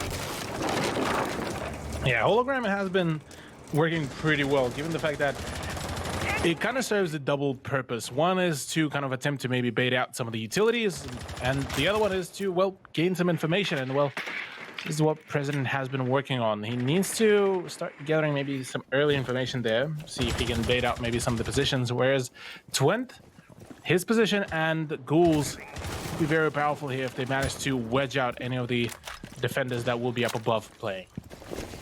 Okay, well, some of those shots given in some ShadowNet positions away, but Bizarre, what are they going to do with it? They're just trying to get some of these murder holes in, just to see if they can get a cheeky little frag through the wall, see if they can make it a little easier for themselves on that final push. But now you can see they're starting to group up, they're starting to get together and see if they can make one of those pushes together. President, though, he doesn't like to be together. He's a bit of a loner, likes to hang around a little further away from his team, but can definitely go with some of those mind games. And the hologram from behind can always be a very scary thing.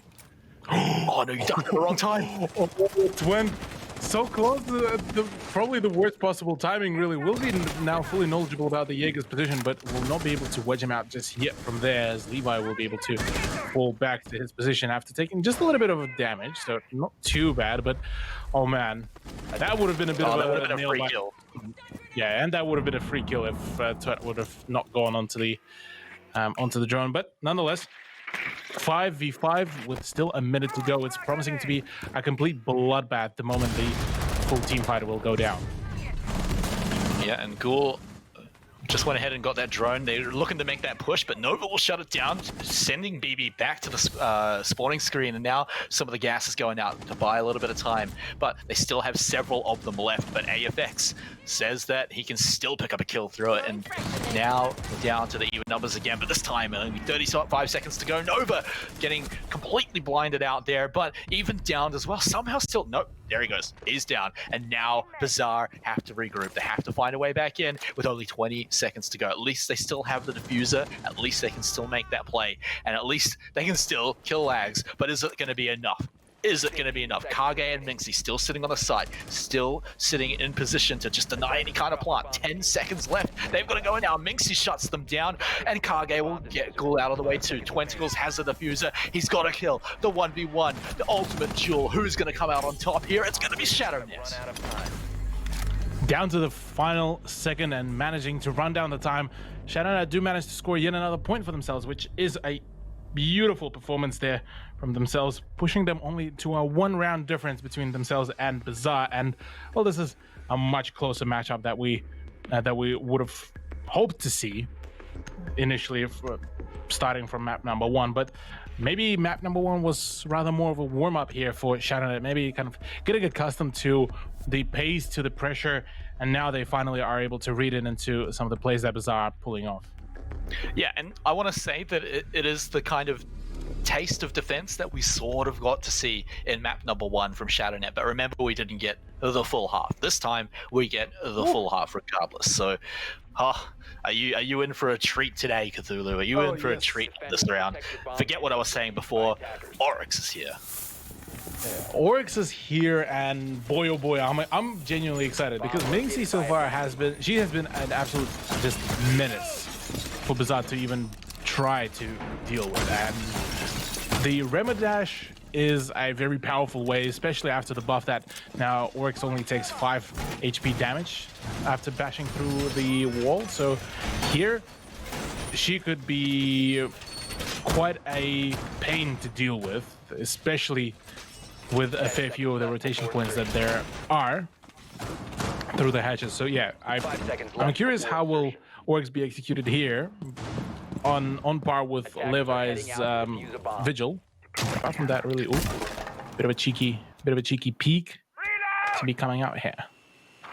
Yeah, he's just going to see if there is actually anything worth it to get out. The camera looks like it did spot them all the way on the other side of the map, so at least he can really relay that back to his team. But you're right, the big thing is the fact that not just Oryx, but Vigil as well. So ShadowNet, I really want to flank these guys. They want to roam pretty hard, and that is so different to what we've been seeing in the last few rounds of defense. So shout out to these guys to keeping it varied.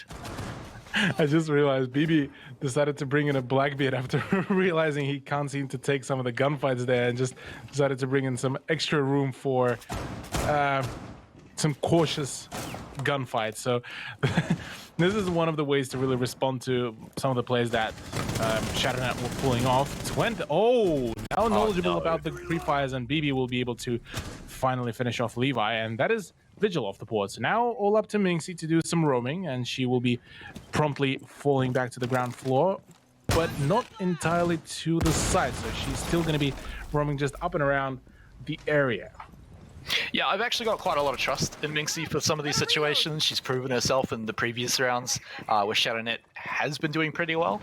So again, I want to see what this Oryx can do, but I mean, Bazaar have been pretty good on these ones, and you know, their firefights have been fantastic. You throw BB in there with a big glass shield in front of his face, that's going to make it a million times better. It really has to come from the surprise from Minxie. This is really do or die for ShadowNet. It's got to be that Oryx that works. I mean, Oryx has a great MP5 as well. Oh, bit of a misplay there by Kage, though.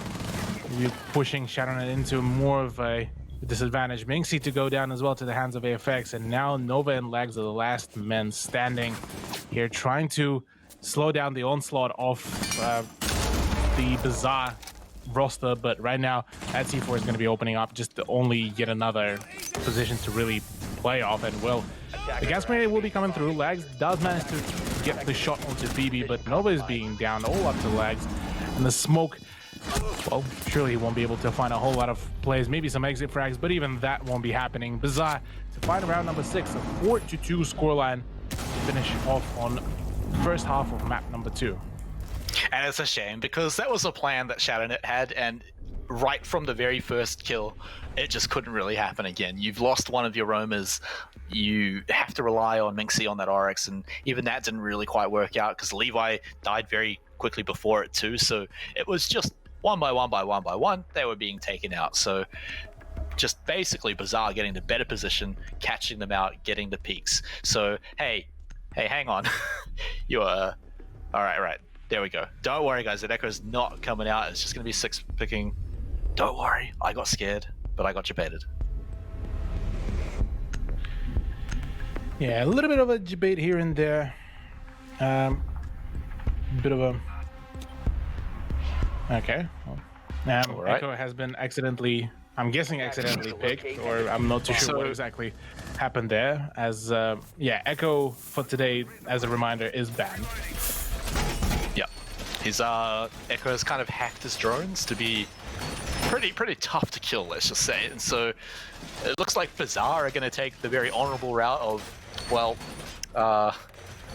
just going to execute him right then and there and not let him play throughout the round. They're going to go through it on a 4v5. So, hey, look, why slow down the player? Why make us rehost or anything like that when you can just do that? So shout out to you guys, Bazaar. You keep the show running. Yeah, Bazaar deciding to just take rather more of a bit of an easier way about it, rather instead of just trying to rehost or retry some of the rounds. Yeah, they'll play it out 4v5, no worries. They'll show that they are quite confident in their defense play. Just as I say that, Ghoul will be picking up a nice shot onto Kage, and that is the only hard breach that ShadowNet has brought on over. Attackers have recovered their diffuser. And that is gonna tell you right from the get-go. You've swapped halves, you're now on attack, and you say, all right, guys, not the best defense. Oh, hang on, there's a bit of a run out. Does President find anything? He gets a few shots off, but he's been spotted, and Levi will take him out. Yeah, solid performance. Bazaar, once again, missing out on one more than ShadowNet, and well, President being lost out to the void is not exactly the best case scenario here for Bazaar, and very good potential here for ShadowNet, given that the older is no more. Well, that 80 rounder is not going to be having a whole lot of fun within this round, which could give ShadowNet that much needed chance to push this into just a 1-round deficit for themselves. Yeah, and this should be the round that ShadowNet wins. When your opponents accidentally pick the band operator and go in for a 4v5, then this should be the one that you win. This could really inflict some, very big mental damage if Bizarre managed to pick up the win here. 3v5, 3v4. Levi not exactly super healthy, so he's a sneeze away from taking him out.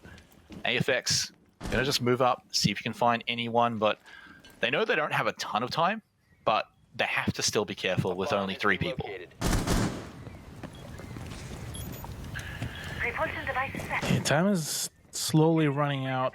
ShadowNet, they still have the man advantage here as they're just about to start going in for the execute. They are clearing out quite a few places and making a few openings for themselves to hold some angles, which is not a bad idea, sorry.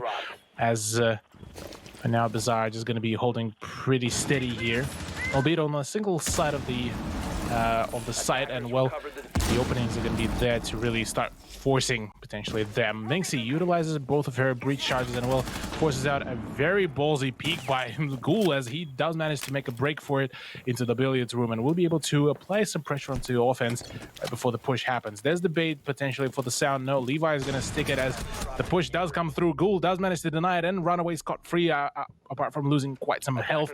And well, on 3v3, 24 seconds left to go. Things are looking a little bit grim now for ShadowNet. And Ghoul got to run into the site pretty much for free, even though he had to run off some sightlines. Hang on though, because BB is just trying to rip them apart, but Bizarre, in a flurry of deaths actually, managed to pick up the rounds here, somehow with the numbers disadvantage from the start, and they managed to do it. So shout out to them, even with a man down, they can still get it done.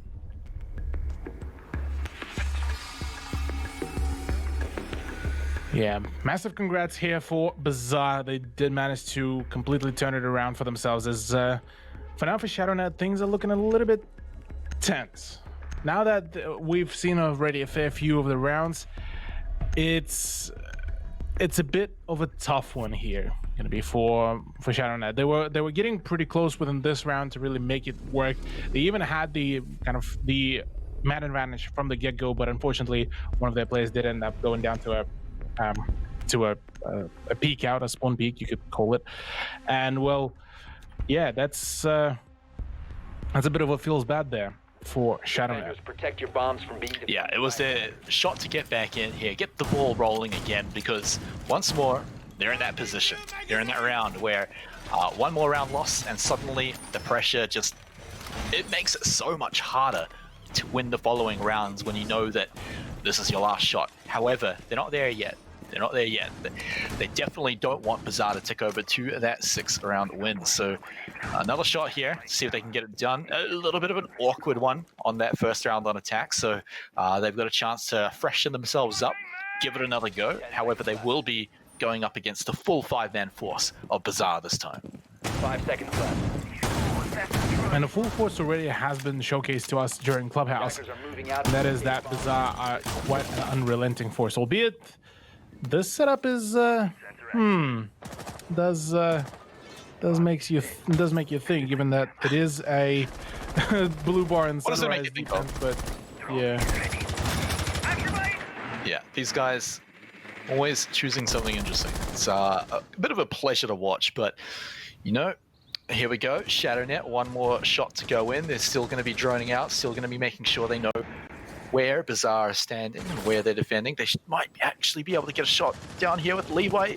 Just step a little bit to the left, but has to watch out from that murder line, you've got to say. But Lags over on the other side of the map will pick up Ghoul, and that is what ShadowNet are looking for to open up this round. Has been located.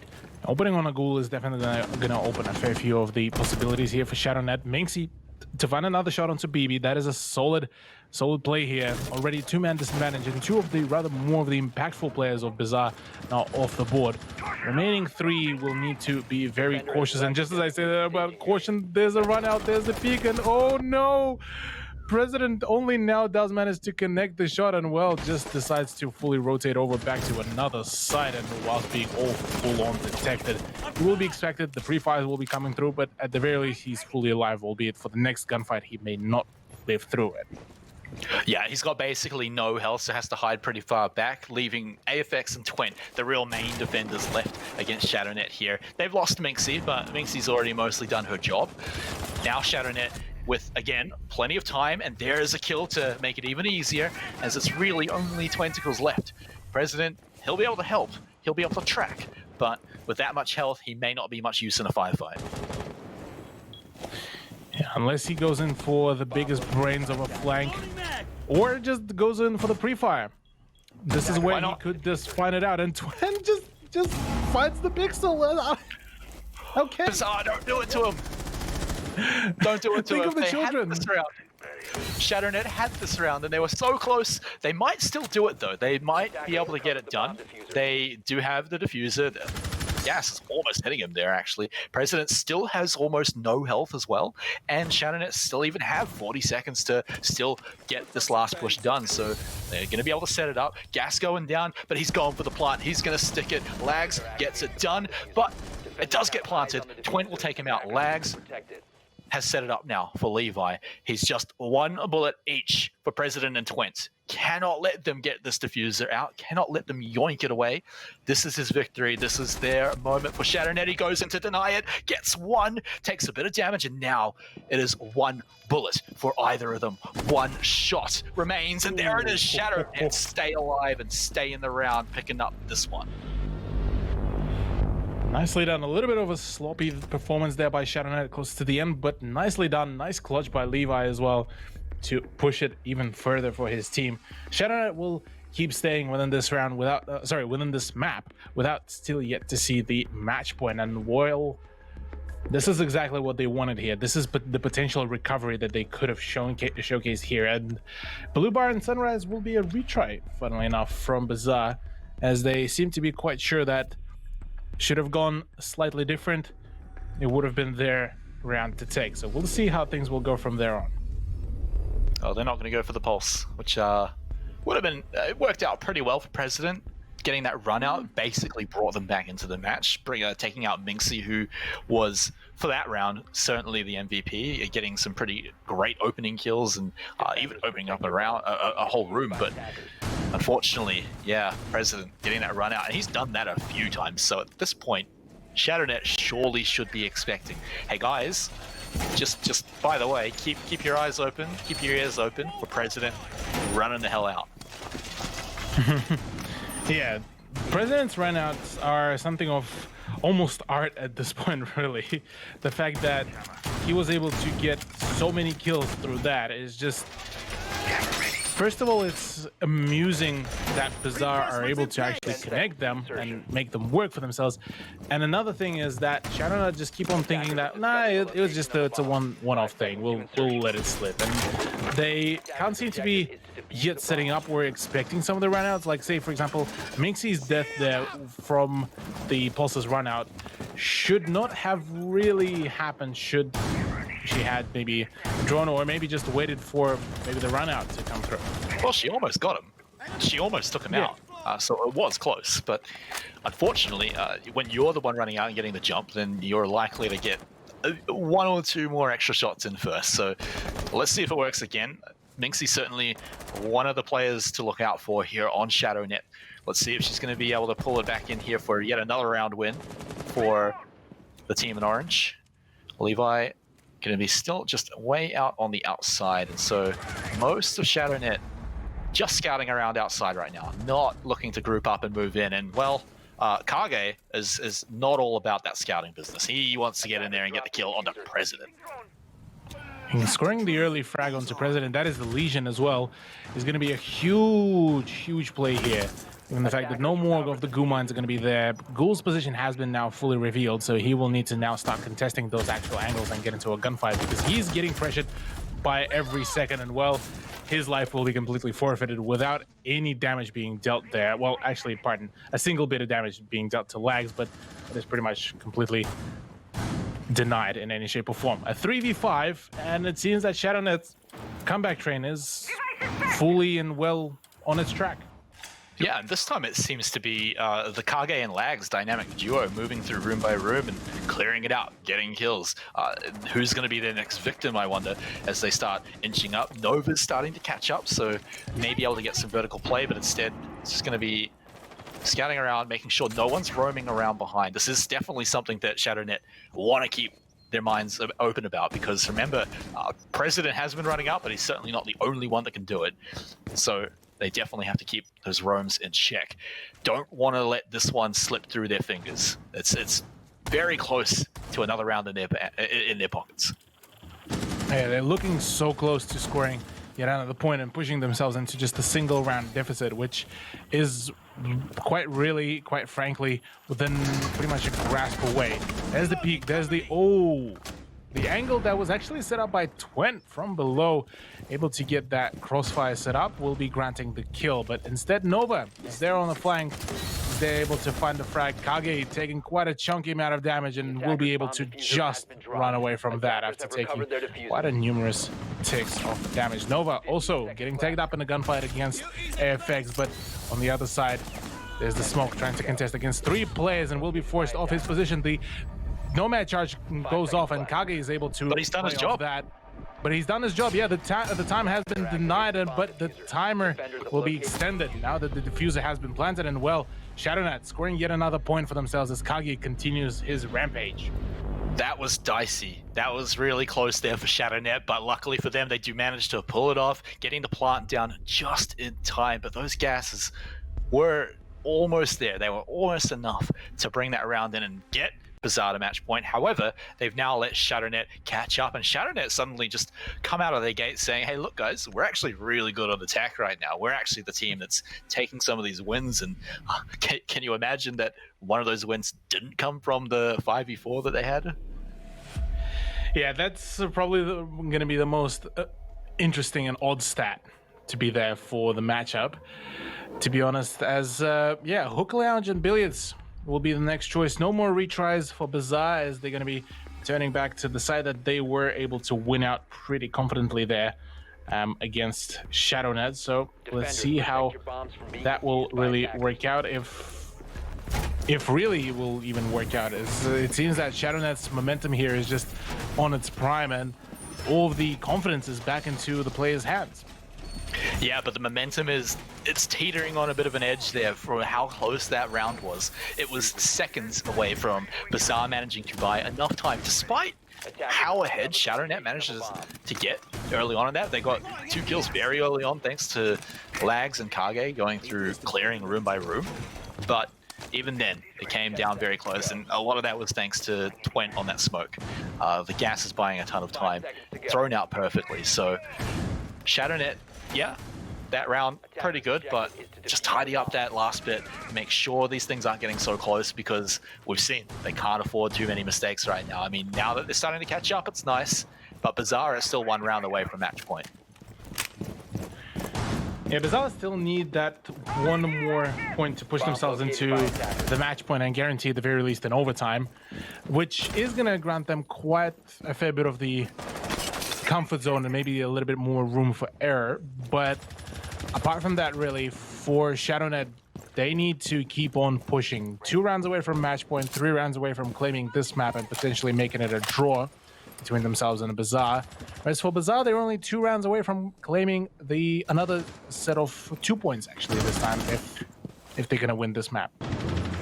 Yeah, it's actually going to be massive for ShadowNet. They definitely don't want to walk away tonight with 0 points. If they can manage to just pick up 1 map here, it can kind of make up for what happened on map number 1. But we still have a few more rounds to get through before we get to that point. So let's see if ShadowNet are going to be looking for the similar plan, clearing out the room by room with the duos. Because right now, Lags doesn't have his buddy Kage with him. Or, just kidding, there he is. So they are together, the dynamic duo, all ready to go and see if they can clear out these rooms. We've seen them push this before, but flip side, Twent a little bit trapped. Do they know that he's there? Can they get the kill onto him after clearing him out? They're spending a lot of utility to get this 1 room down.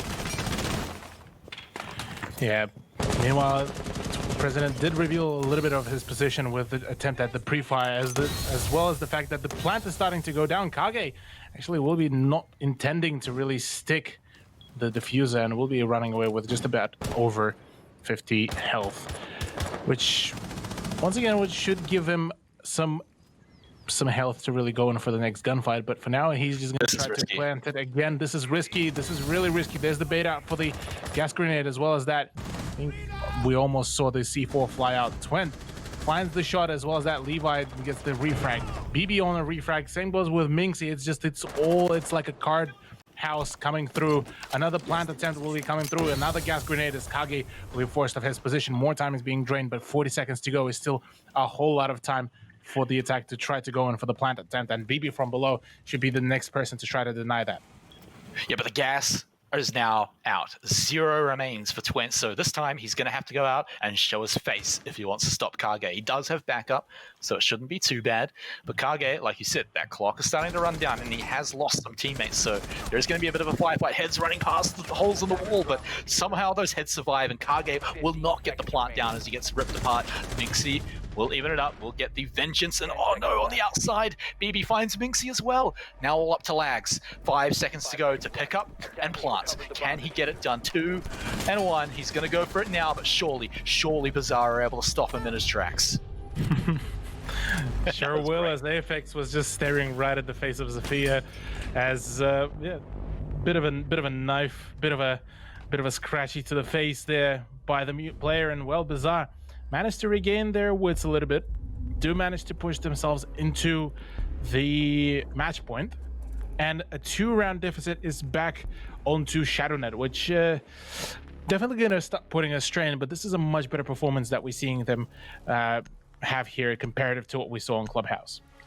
Oh, if I'm ShadowNet, though, by this point, I'm thinking, all right, guys, we can actually win this. We've proven it several rounds in a row, and so who cares if they're on match point? We can still do the same thing in overtime. So ShadowNet, I think this is so much more important than what happened on map number 1, where, yeah, it was a bit of a dropped ball game, but here they're definitely showing it. And it's not about letting the win slip through your fingers. There's always next week, but showing that they can come in here and take it to Bizarre, a roster that was meant to have one player different, but is actually tonight, thanks to a sub, the exact same roster since last season. So this is an experienced squad. So the fact that ShadowNet are coming in here and still taking rounds off them and making it close here should feel good for them. And even in this individual map right now, they should still feel on a bit of a roll despite that match point coming in. The pressure is not as high as it used to be. Oh yeah, 100%. Yeah, the pressure is definitely a whole lot less now that ShadowNet has been able to really make a bit of a comeback here, make it a much closer contention between themselves and Bizarre. But it's still quite a road to go. Yes, they are very close to finding themselves a potential win, as like you said. But here right now, this is going to be the proving ground. This very round is going to be the decider whether they're going to be staying for a longer set, for the full set of rounds of the normal regulation, or whether we will be seeing Bizarre completely close it out 2-0 and claim the 3 points. Yeah, and we didn't get to have too many close matches last night at all. I think one of them was a little close. However, still not even as close as this map here. So ShadowNet really bringing it up, really making sure that the viewers don't just get those one-sided stomps. You know, you get a bit of variety, which is nice. But now, let's see them make it work. Let's see this successful attack after the last few rounds. If they can make it work one more time, they've opted to bring in a Maverick here. So, is this going to be the difference that they need for the last 2 rounds? I mean, Maverick has been picked fairly frequently by ShadowNet so far throughout Coastline. We saw him fairly frequently, especially Kage, to be on that role. And whilst, yeah, I mean, Hard Breacher is not going to be particularly needed on this site, his gun and his and the fact that he has the frag grenades is going to be the main thing that will be distincting himself from a whole lot more of the operators. So here is just, it seems to be like a little bit of a slowdown here, mainly from ShadowNet as they're just preparing for the push to come through. They're just making sure that all the parts are droned out, and then they're going to go in for the push. Yeah, and Lags and Levi looking to come on from different sides, get a bit of a surround going, but this time it's going to be Kage linking up with Levi, so they've at least got a little bit of backup coming in, but yes, we've got to watch out for those early shots, and he manages to get through with his life, and Kage will actually get the kill onto Twent. However, it is not for free at all, and actually Bizarre looking to turn things around here, and just kill after kill after kill, and it's all coming from Ghoul and President. Lags, the last man standing for the last round for ShadowNet potentially. Can he get it done? No, he cannot. Bizarre will get that nice and juicy 2-0. 2-0 indeed. Full 3 points here to be gained by Bazayan. What a nail-biter of a round that was. What a nail-biter of a game and a map that came through. Bazaar, massive congratulations to them. Yeah, and so they, just like the two other teams up there, Exsto and Skyfire, will be sitting nice and pretty at the top of the table after their first week with a 2-0. Shadownet, unfortunately, falling down to the bottom of the table. But Cthulhu, we've got one more chance to get that 1-1 score line. We want to get a draw here, maybe get a little bit more of a closer matchup because we've got one more to go. And it's PC419 versus Ferox. And because I want to get into that match, I'm going to get your thoughts after the break when we return with our final match of the day.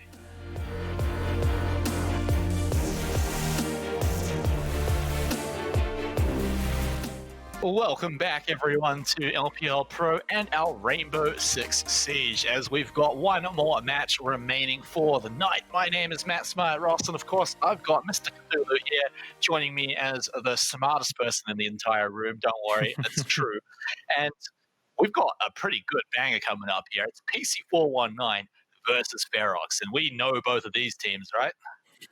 Yeah, we definitely do. We do know that it's going to be a bit of a grudge match to return from the Season 1. And back then, it was quite an upset that Ferox ended up pulling off. But although on a different roster, but there's still some remains of that old glory, you could say. Yeah, and so let's take a look at both of the teams as well, because you mentioned Ferox being a bit different. Let's take a look at PC419 and their roster.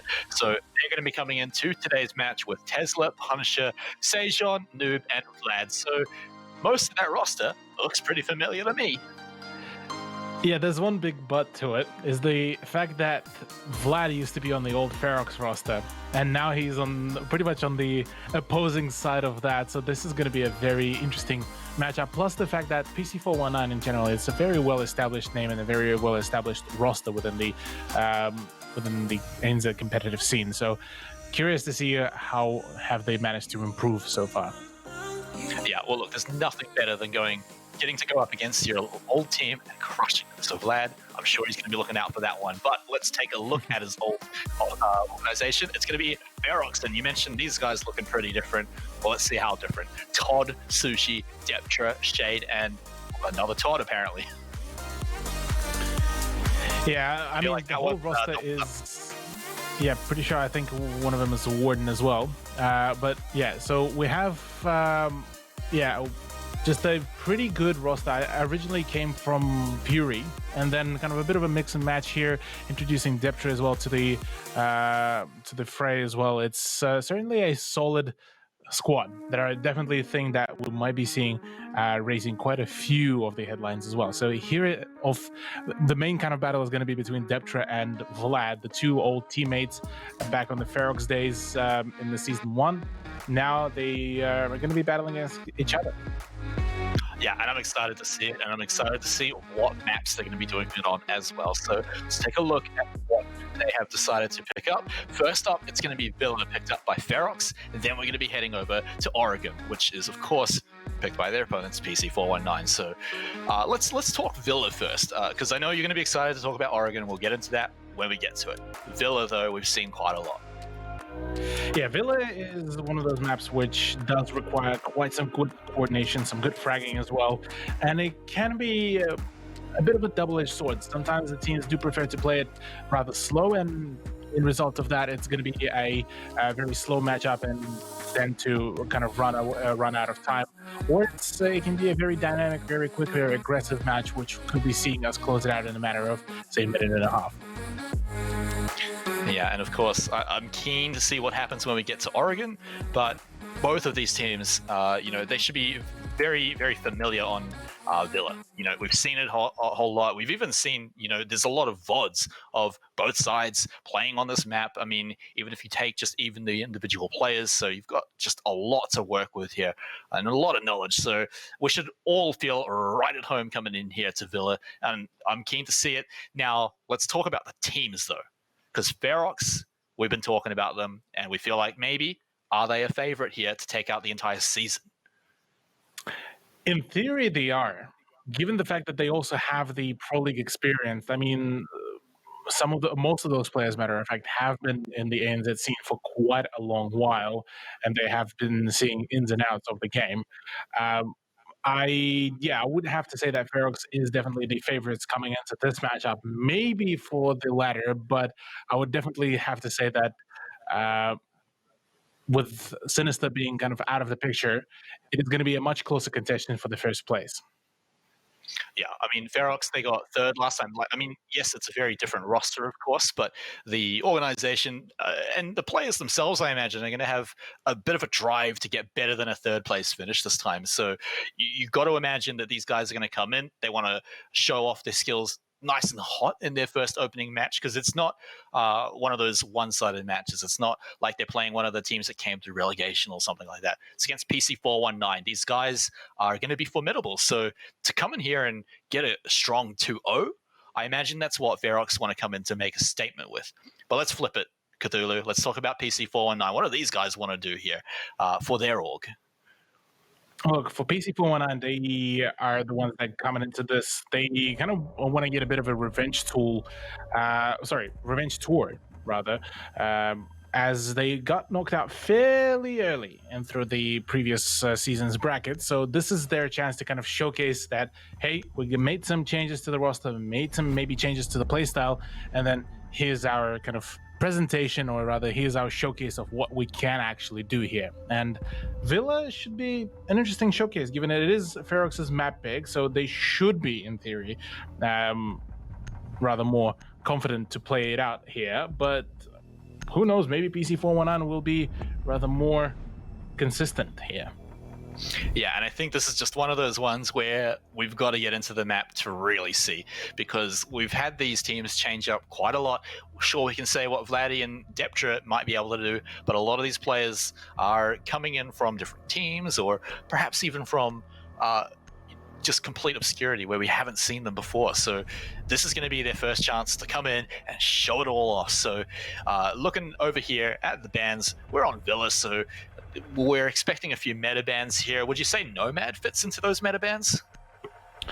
It's slowly kind of coming into the meta bans. Yeah, Nomad is one of the ops that is quite hard to really occasionally deal with, and having her out of the game will be essentially forcing you to either have always a single person to be always dedicated to watching the flank, or you will need to have Gridlock, who is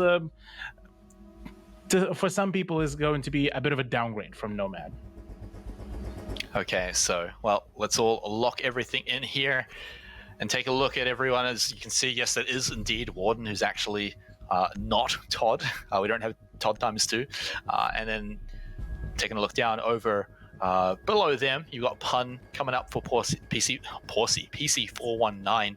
We'll get it out there eventually. But here we go, on to round number 1, on to Villa. Cthulhu, let's load it all up. And just before we get right into the action, I want to remind everyone that if you're a Kiwi, this is important for you guys. The New Zealand Defence Force is recruiting for roles across the Army, or the Navy, or the Air Force. And so if you want to know any more about that, defencecareers.mil.nz, and you can find out everything you want to know about that. But don't go there yet, because there's a game on right now. Sure is. There's still plenty of action to be witnessed, plenty of Rainbow Six action to be really played out here. As we're just gonna get right into it. The prep phase for the first round of Ferox versus PC419 is just about to finish, and so far it's looking like a fairly wide setup here, including the AVG even setup to try to hold off before the Ferox onslaught comes through. Attackers are moving out to Yeah, so nothing too surprising, nothing too out of the ordinary right now for PC419. Pretty expected stuff so far. I want to see what happens once Ferox comes to the table, though. Once they start breaking through, getting onto the site, are we going to see some entry frags here coming out? I mean, Deptra, I've got to say, was not just the star of his team last season, but perhaps up there as one of the stars of the entire league, because he shined throughout those matches. So I want to see what he can pull off here on attack here, if he can get it going against particularly Vlad as well, one of his old teammates.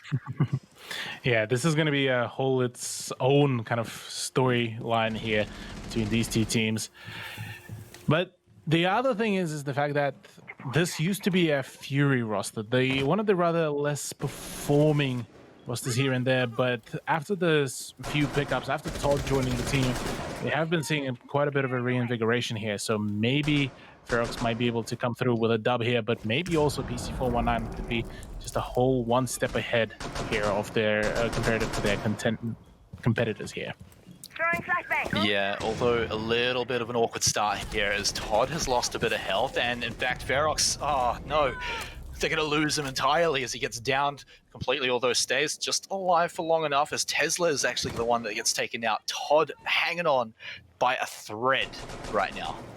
Socky's up! He sure is. He's still going to have his utility and his gun, so at the very least he's going to be able to assist his team from below to get rid of some of the utility and some of the electronics. As well as that, Deptra will be just utilizing his utility to try to get rid of the shield, but to no avail. There's 2 of the magnets rather than the expected 1. And, well, that's going to be taking up quite some utility. Finally, the shield will be gone, so no more cover here for anyone that is going to be trying to push from the doorway that is Vlad. And, well, right now, Sajin is going to be actually opening things up onto Deptra. And that's the kill you're looking for. That's the one you want to get out of here. You know Todd's already on death's door. Deptra's one of the star fraggers. Get him out of there. So now your defense can basically chillax. You can sit back and not worry too much about any pressure because now it's on Ferox to make the moves. They've drained out most of the ADS now. However, they don't really have anything left to go with it, and Vlad is going to punish them for it as he takes out Sushi. And, well, what do they lose for it? Sejon drops down 2, but Shade, he gets the kill onto Noob without dropping a lick of health. And that was a very nice flick as well. But Pun, meanwhile, does manage to wreak some havoc and take out Shade, so no more of the Ash. And Todd now being barely on any health, barely any time remaining. Warden needs to go and make a play. He's a nutty fragger, but needs more than just the fragging power, more than the luck. Will be going down, and Pun, just the absolute beast on the TCSG, will be taking all of them out as PC419 will be claiming the very first round. Yeah, look, it doesn't really matter how much of a good shot you are when you've got to sprint to the site so you can even attempt to get the diffuser down. So Ferox, unfortunately, couldn't make the push at the end after what looked like perhaps a bit of a strong start, even with Todd maybe dancing with fate a little bit there, but still actually staying alive throughout it. But there it is, running the clock down, apparently wins games. So with that, PC419 take a nice healthy lead, and that's going to be a bit of a surprise, maybe for some people, and maybe we'll be seeing a closer game than some people were expecting. Do it. Lock it in. Oh, Vlad, you coward. Oh, Vlad, stop toying with my heart, please. Does end up locking in the Rook for the ACOG MP7, which is still an amazing gun all throughout all those years. And we'll be giving out a few of the armor plates, albeit in the game that is the higher end level of competitive Rainbow Six. Body kills don't matter as much, albeit occasionally they would save your life here. The amount of people I've been seeing just running across hallways so that they can get to the point in time, I think having a body vest is going to be able to keep people alive just from those situations alone. But we'll see. We'll see if that's going to be what PC419 need to try and pull out a win here. But it was rather close over back on that first round. So it did get a little dicey, and they did have a bit of an awkward start. So let's see what they look like if they can pull off a clean round from the get-go. Clean round will be a nice play here for both of the teams rather here. As Ferox, yeah, definitely did not have the best start possible, but for PC419, I mean, Pun, one of the players that initially came through from the original Mind Freak, now Fnatic roster, back when they were still playing on the consoles, now seeming to be shining pretty well here with the PC419 boys, as right now the push from Ferox is certainly seeming to be coming in through multiple places, and PC needs to be very much knowledgeable about that. Yeah, the good news though is that at least for Ferox, is that Todd gets to go around, check out all the electronics, see where the least defended spots are for them to get inside. Of course, you won't be able to spot out any people very easily. Oh, that drone, he's just going to abandon it there. Deptra wants to see if we can catch him out, but no one's going to take the bait, unfortunately.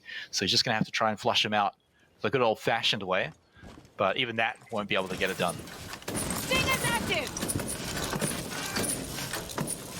Yeah, right now, can't seem to really find any kind of proper closure here for Ferox. Warden, to taking a little bit of damage, will be forced off the gunfight, but Shade is already there. Shade, oh wait, pardon. I was about to say that because I thought that Shade is just waltzing in right onto the side, but no, it was just the perspective. Yeah. You know what I'll talk about? There's a big wall between them. Yeah, there's a big hole also in the heads of two players of PC419, that is Pun and Sajin, and no more clutches for the TCSG god of PC419. Now Deptra is unleashed. Yeah, here we go. Not taken out very early onto the round. Let's see what he can get done. Well, he can at least fly high with that C4. Tesla's still not done with that either. We'll pick up another one before falling to Warden. And now things are a little more awkward. They've lost Deptra, Ferox. Only 3 people left. They do have a numbers advantage, and it continues to rise. Shade will pick that one up as well. Vlad talked this guy up a lot, but still, when you're peeking, you've got the same bone structure as everyone else. Sure is, and Shade, to close this out, will be granting Ferox their first win, as this is a great start here also for Ferox finally to be able to even things out here. 1 apiece, and this is promising to be a close matchup. Once again, similar to probably the second map of ShadowNet versus Bazaar, but here Ferox definitely looking at their big challenge. Yeah, I mean, if we're lucky, then we could even get our first 1-1 series, stick both of these teams in the middle of the leaderboard at the end of the first week, and that could be really interesting. But the thing that I mentioned before this match even started was that it's on Ferox to come in here and make a statement. We've hyped them up a whole lot, but I feel like it's also PC419 that want to make a statement right now. It's only 2 rounds in, so we still have a little bit to see, but of course, maybe PC419 not going to be rolling over as easily as we thought. Yeah, well, Dining is should be a very interesting site to really play this out, given that PC419 are planning to play it from above. So if they do even manage to showcase even a fraction of what we saw from round number 1, this could be a very spooky performance from the defensive team. 10 seconds. Yeah, we want to see Deptra unleashed. I mean, you announced it and immediately cursed it last game. So maybe we get to see it happen this game if he can survive the C4 or at least dodge it. But he has to get those 2 kills first to really be the target of that one. But Ferox last time took a good amount of time to just surround the perimeter, see where they could get in. They have to be careful of that this time, though. Of course, Tesla's going to be checking it all out to see if he can find anyone out, get a nice easy kill, but will not find anyone downstairs just yet. Yeah, that pulse scanner is going to be quite a powerful utility to really play off, but it will need to be played off correctly and safely, given the fact that 419 need to be very cautious about how they go in for the peak, because Shade and Deptra, 2 big fraggers of Ferox, quite a scary duo, and same goes for Todd. But Deptra, funnily enough, will be going down to the hands of Sajin after giving him a little bit of the damage for the trouble, and same goes for Todd.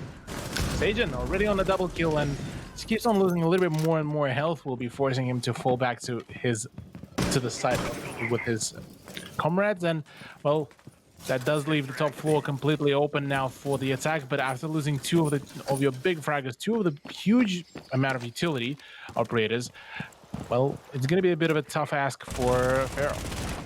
Yeah, I think that's all good.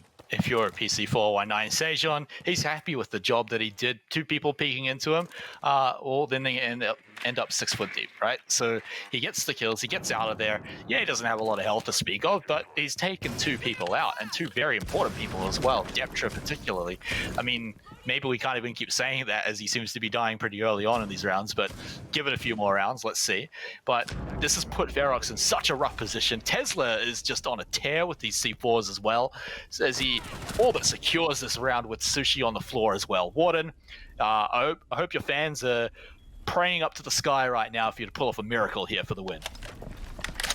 A miracle sure needs to happen, albeit that 55 seconds remaining. Sushi is still able to be picked up. I don't think there is going to be any contest from down below, albeit that Pulse is out there hunting. He wants that information, and the C4 wants to be flung over, but I think that will be coming out at any time soon. So now with 37 seconds left to go, drop down from Warden, he will be starting to look for the frags, as Sushi needs to come in and rendezvous with him unless he wants to push it into 1v1s.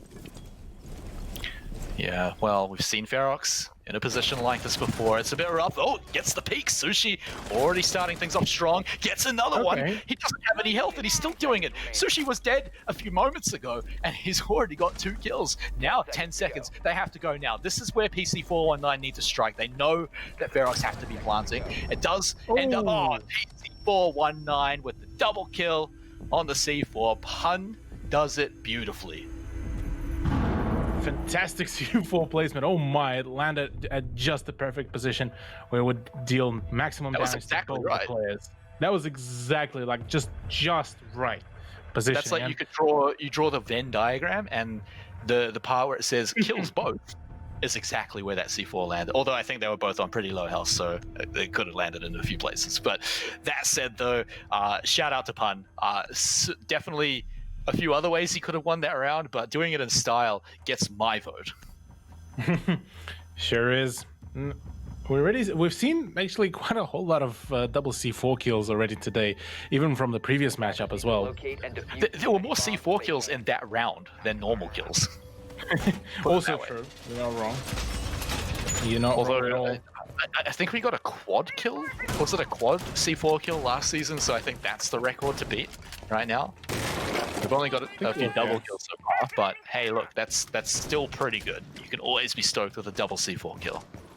Oh yeah, I would be pretty stoked if my C4 would have even connected with a single person, let alone with 2 players. So now this is definitely a solid play here for PC419, and already showing that Pun was an excellent pickup that long while ago. So now going back into the AVG, this was the site where Ferox did manage to win, and the only site so far that was won by Ferox. So we'll see if we will be if Ferox will be able to find the big dub here, or whether PC419 will continue and go on with the streak rather than just trading rounds. Yeah, well, I mean, despite Ferox actually picking up the win on the site, they also had a bit of an awkward start where PC419, I believe they killed Deptra pretty early on, so let's see if that happens again. If Ferox can keep Deptra alive, this could be an even easier win for them on this round. Or PC419, maybe they just tighten up the start of the round.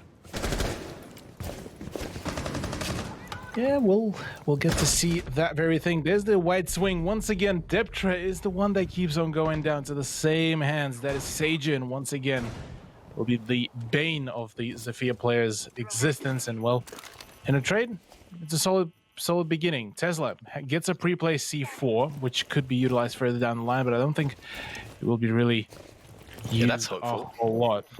Yeah, there's the ping as well, the yellow ping for teammates to watch, as Sajin is going to be now the eye in the sky to watch out and to give the call outs. But for now, really, it's a bit of a calm before the storm, before the main push starts commencing. Yeah, and we don't have all the members of either side right now, and at least for Ferox, at least they haven't rushed into this one and started, oh, it did work. It did work. Oh no, the 200 IQ C4. It was all in advance. It was all in advance indeed. Fantastic placement, and will be shutting down Shade, the person that was raging pretty much with the whole R4C throughout that previous AVG site hold. This time won't be present. Warden, instead, rather, will be picking up a kill into Tesla. Now that the man has utilized his C4, pretty much at this point, the only thing that was remaining there was the MPX, and well, that's no longer going to be the play. Pun still has the C4, I believe, and still has the TCSG, and he's going to be the next main objective for Ferox to try to take. As the smoke grenade up, a little bit of a misplay there. A bit of a whoopsie there, yeah. Yeah, whoopsie doopsie. Dropped my smoke bomb, and now it runs out, and you're just looking at more gas. So at least the gas bombs are being drained down. I think there's one more left for PC419, so they can buy themselves just that little bit more time. There it is. It's going to be the last one. He's going to hold it. Nice. delayed so that he can get every second that's worth it out of this one. He's making Ferox wait for this one. However, the plant is going down. Can he deny it? Sushi looks like he's going to be able to get it. Warden's got 1 kill. We're going to find any more as the plant has been completed. This is PC419 cleaning it up. It's down to the 1v2. Do they find Todd and Sushi right now? They've got him locked down. Vlad has to make his way around a few corners. Going to go in, try and clear out the room. But he's got to get these peaks. That's basically all he's hoping for right now. But he doesn't know where they are right now. Can't find his opponents. Has to rush in. 20 seconds to go. He's still got a little bit of time, but it's all about these peaks, baby. Can he get it done? He's got the health advantage in the 1v1s. He baits out the shots. He's looking for the shots in the head, but it's not going to be enough. Ferox, with the man advantage and the plant down, will pick up that round. There was a solid coordination there by Ferox to bring this back, to push it all the way, to get the plan down, and even managed to really read into what was the plan for the smoke player as well of PC419. And instead of going in for a plant right behind the vault door, just went in right behind the map and got the plan down, got things rolling. Thanks to Warden, he was able to also get the flank as well at just the right time. So all in all, it has worked out pretty well here for for Ferox. Same goes for PC419, gotta say. So far it's been a bit of a trade here back and forth, but so far, according to, well, potential script, it is PC419's turn to grab the win, because it is trophy. Yeah, Mum, it's my turn to win the round. The script says so. It's on the next page. Can they win the round, though? I want to see, of course, because when you think about how PC419 have won some of their rounds, I mean, one of them involved a ton of C4, so that one's a bit iffy, you know. I mean, I say iffy, of course, you know, it does take a lot of talent to go in and get those C4, especially the double kills, but, you know, it can be quite easy if you know it's coming, if Ferox are prepared for it, and they say, hey, hang on, this happened last time, let's try not to let it happen again. C4 is a very feast or famine sort of deal. It either does its job great, or it doesn't do it at all. Camera ready. Well, good to see how all of it unravel here. Trophy has been rather one of the more confident plays, as Pun last time was able to just bring this all back into the hands of PC419 with the TCSG plays. Deptra once again back onto the Zoff. So far has been completely shut down thoroughly by either Sajin or Pun. And just not given any kind of play. And the only round where he was allowed to play, he only managed to get a double and then got C forward straight from into the Oblivion. So right now things are looking a little bit grim for him, but Vlad is just being completely and utterly bullied here by the Zoff. Yeah, he's getting blinded relentlessly, but I mean, it's not draining his magnets, which is quite nice. They're still sitting there in his room, keeping him nice and safe for now, although he is very, very pinned down. Tesla, what is wrong with you, man? How are you able to do this? How is your team able to do this? They even downed Todd as well. That was basically a triple kill. Yeah. Doesn't get back up, almost though. a triple kill. That would have been a pretty huge loss if that would have came through, but Todd does manage to respond back, at least on Vlad, so it is back to a 3v4, which is still workable. Minute and 20 to go, still plenty of time to really play it out, but right now the fact that Pun is still there, Sajin is still there, two of those players were there to play out, but Sajin to go down, and same as Warden to the hands of Tesla. 2v3, Deptra is now on site. Todd is once again low on health, and PC419 are looking as healthy as it can get.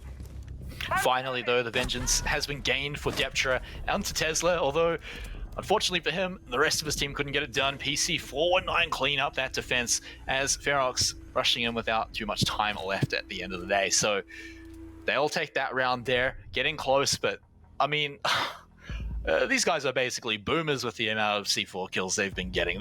Every single round, I think, that they've won, PC419 have got at least one C4 kill. 2 of the 3 rounds, there's been double kills. That one was close to a triple kill. What are we going to see next, Cthulhu? Are they going to just kill all 5 members at once with a C4? Yeah, just go for a spawn peak run out with a C4. A fair few Yeah, the spawn peak C4. Yeah, the spawn peak C4 that has been done, and it did net previously. I believe it was a double kill as well. So, hey, if they can coordinate it well enough, a double or triple run out with a C4. As a matter of fact, they got all the 3 C4s. They could actually pull it off if Ferox decides to spawn in on the east side of the map.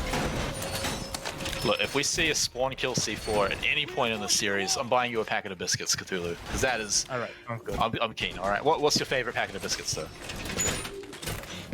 Probably Arnott's. That's a brand.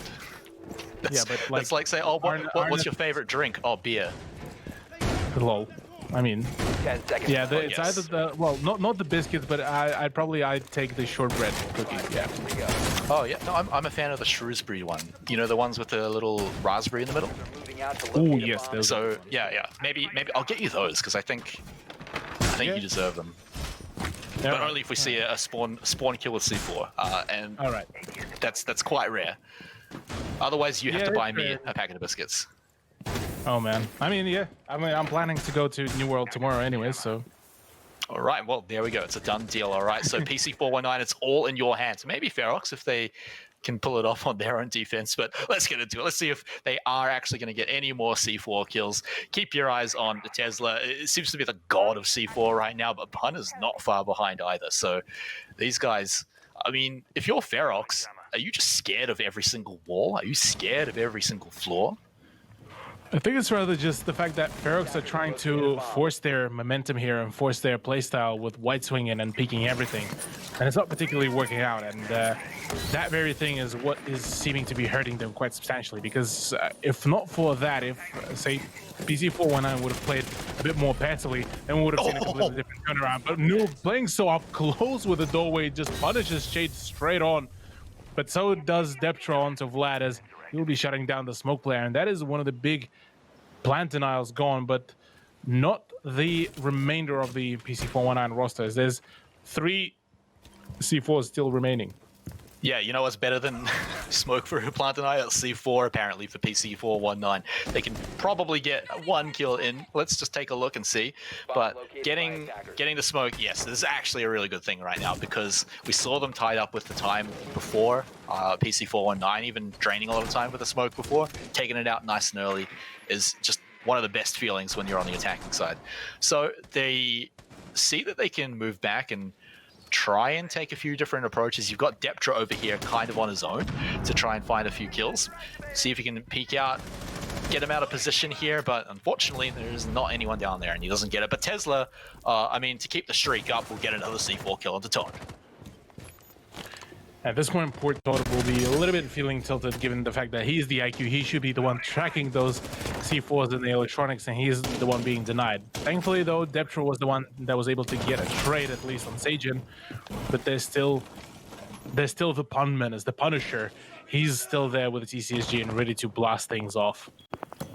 Yeah, well, now we're getting the thing out to check out, see if there's any C4s hanging around on the wall, hanging around in our way. But you take a look at your watch if you're Ferox, and you see there's 20 seconds to go. Deptra says, all right, boys, it's go time. Let's get in there. They're opening up the walls. They're going to clear out the room. And, well, it looks like everything's going according to plan as they take out Tesla. Noob has to get the job done, and he cannot do it, as Ferox will get to come in here and take out round 6 to even it up. 3-3 scoreline is the first close one, I believe we just that we saw. Definitely the closest match. Yeah, this is the closest. Yeah, so the next one was 4-2 scoreline that we just witnessed from Bizarre versus ShadowNet. But yeah, I mean, so far this is neck and neck, really, the way how so far the game has been going between the two teams. All right, well, the question is, can PC419 do it without their superpower of C4s, which is apparently their best weapons? So now that they get to swap over onto the attack, they're not going to have access to it. So let's see if they can pull out something a little different. What do you think is going to come out? Maybe they got the frag kills, maybe something fun like that. Maybe claymores could be fun. I'd say the safest bet that I could take is that there's going to be at least one C4 kill. Well, yeah, Yeah, I think that's a Yeah, pretty safe this bet. is all I'm gonna say. Given the fact that the moment I'm gonna say that, oh, this player is gonna pop off. The moment I say that, is just he dies. So I'm just gonna keep my mouth shut on the predictions as to what exactly gonna be the kill here. 10 seconds to insertion. Yeah, I think we cursed Deptra quite a lot, especially in the earlier rounds where he didn't really get his chance to pop off a whole lot. He's still done a pretty good job so far, though, as the rounds went on, getting 6 frags out there in the end of the day, so he can be pretty happy with that. But now it's their turn to play around with the C4, so I wonder if it is going to be Ferox nice and strong, although that nice little Valkyrie cam is going to catch out plenty of information to see where PC419 are going to be coming from. And, well, Ferox can just sit back and get into position for it. Sure, we'll be getting into the position. There we go, Warden. That's already a double kill, a solid beginning, and that is Noob and Tesla. 2 very impactful operators off the board, as well as that Shade to heal him back up and running, and as well as that Deptra just keeps on going with the revenge tour. Deptra get a double kill, will be shut down, but straight away Ferox just do not allow a single step to be done here by PC419. Full shutdown, and finally a 2-round streak here. Yeah, and it just felt like Ferox read them like a book there. They were in position, they caught him out as they were getting inside. I mean, Warden alone getting those double kills, Deptra then going on a bit of a tear. So great round to start things off in this half for Ferox. I mean, like, that is about as well as you could expect a round to go. So we don't really get to see what's coming out from the attack yet. Maybe that's just a bit of a throwaway round there. If you are PC419, maybe they're going to come back and actually get it going. So let's see. Let's see if they can survive, you know, stepping inside the building. Yeah, stepping inside the building should be rather one of the more trivial ways about it, but it seems that Ferox has decided to take it up a notch. Attackers need to locate and defuse as Yeah, it shouldn't be too hard to get inside at some point. You know, that's the first step. But yeah, Ferox made that quite hard. And someone else that makes it quite fun to take your first step inside the building is Capcan.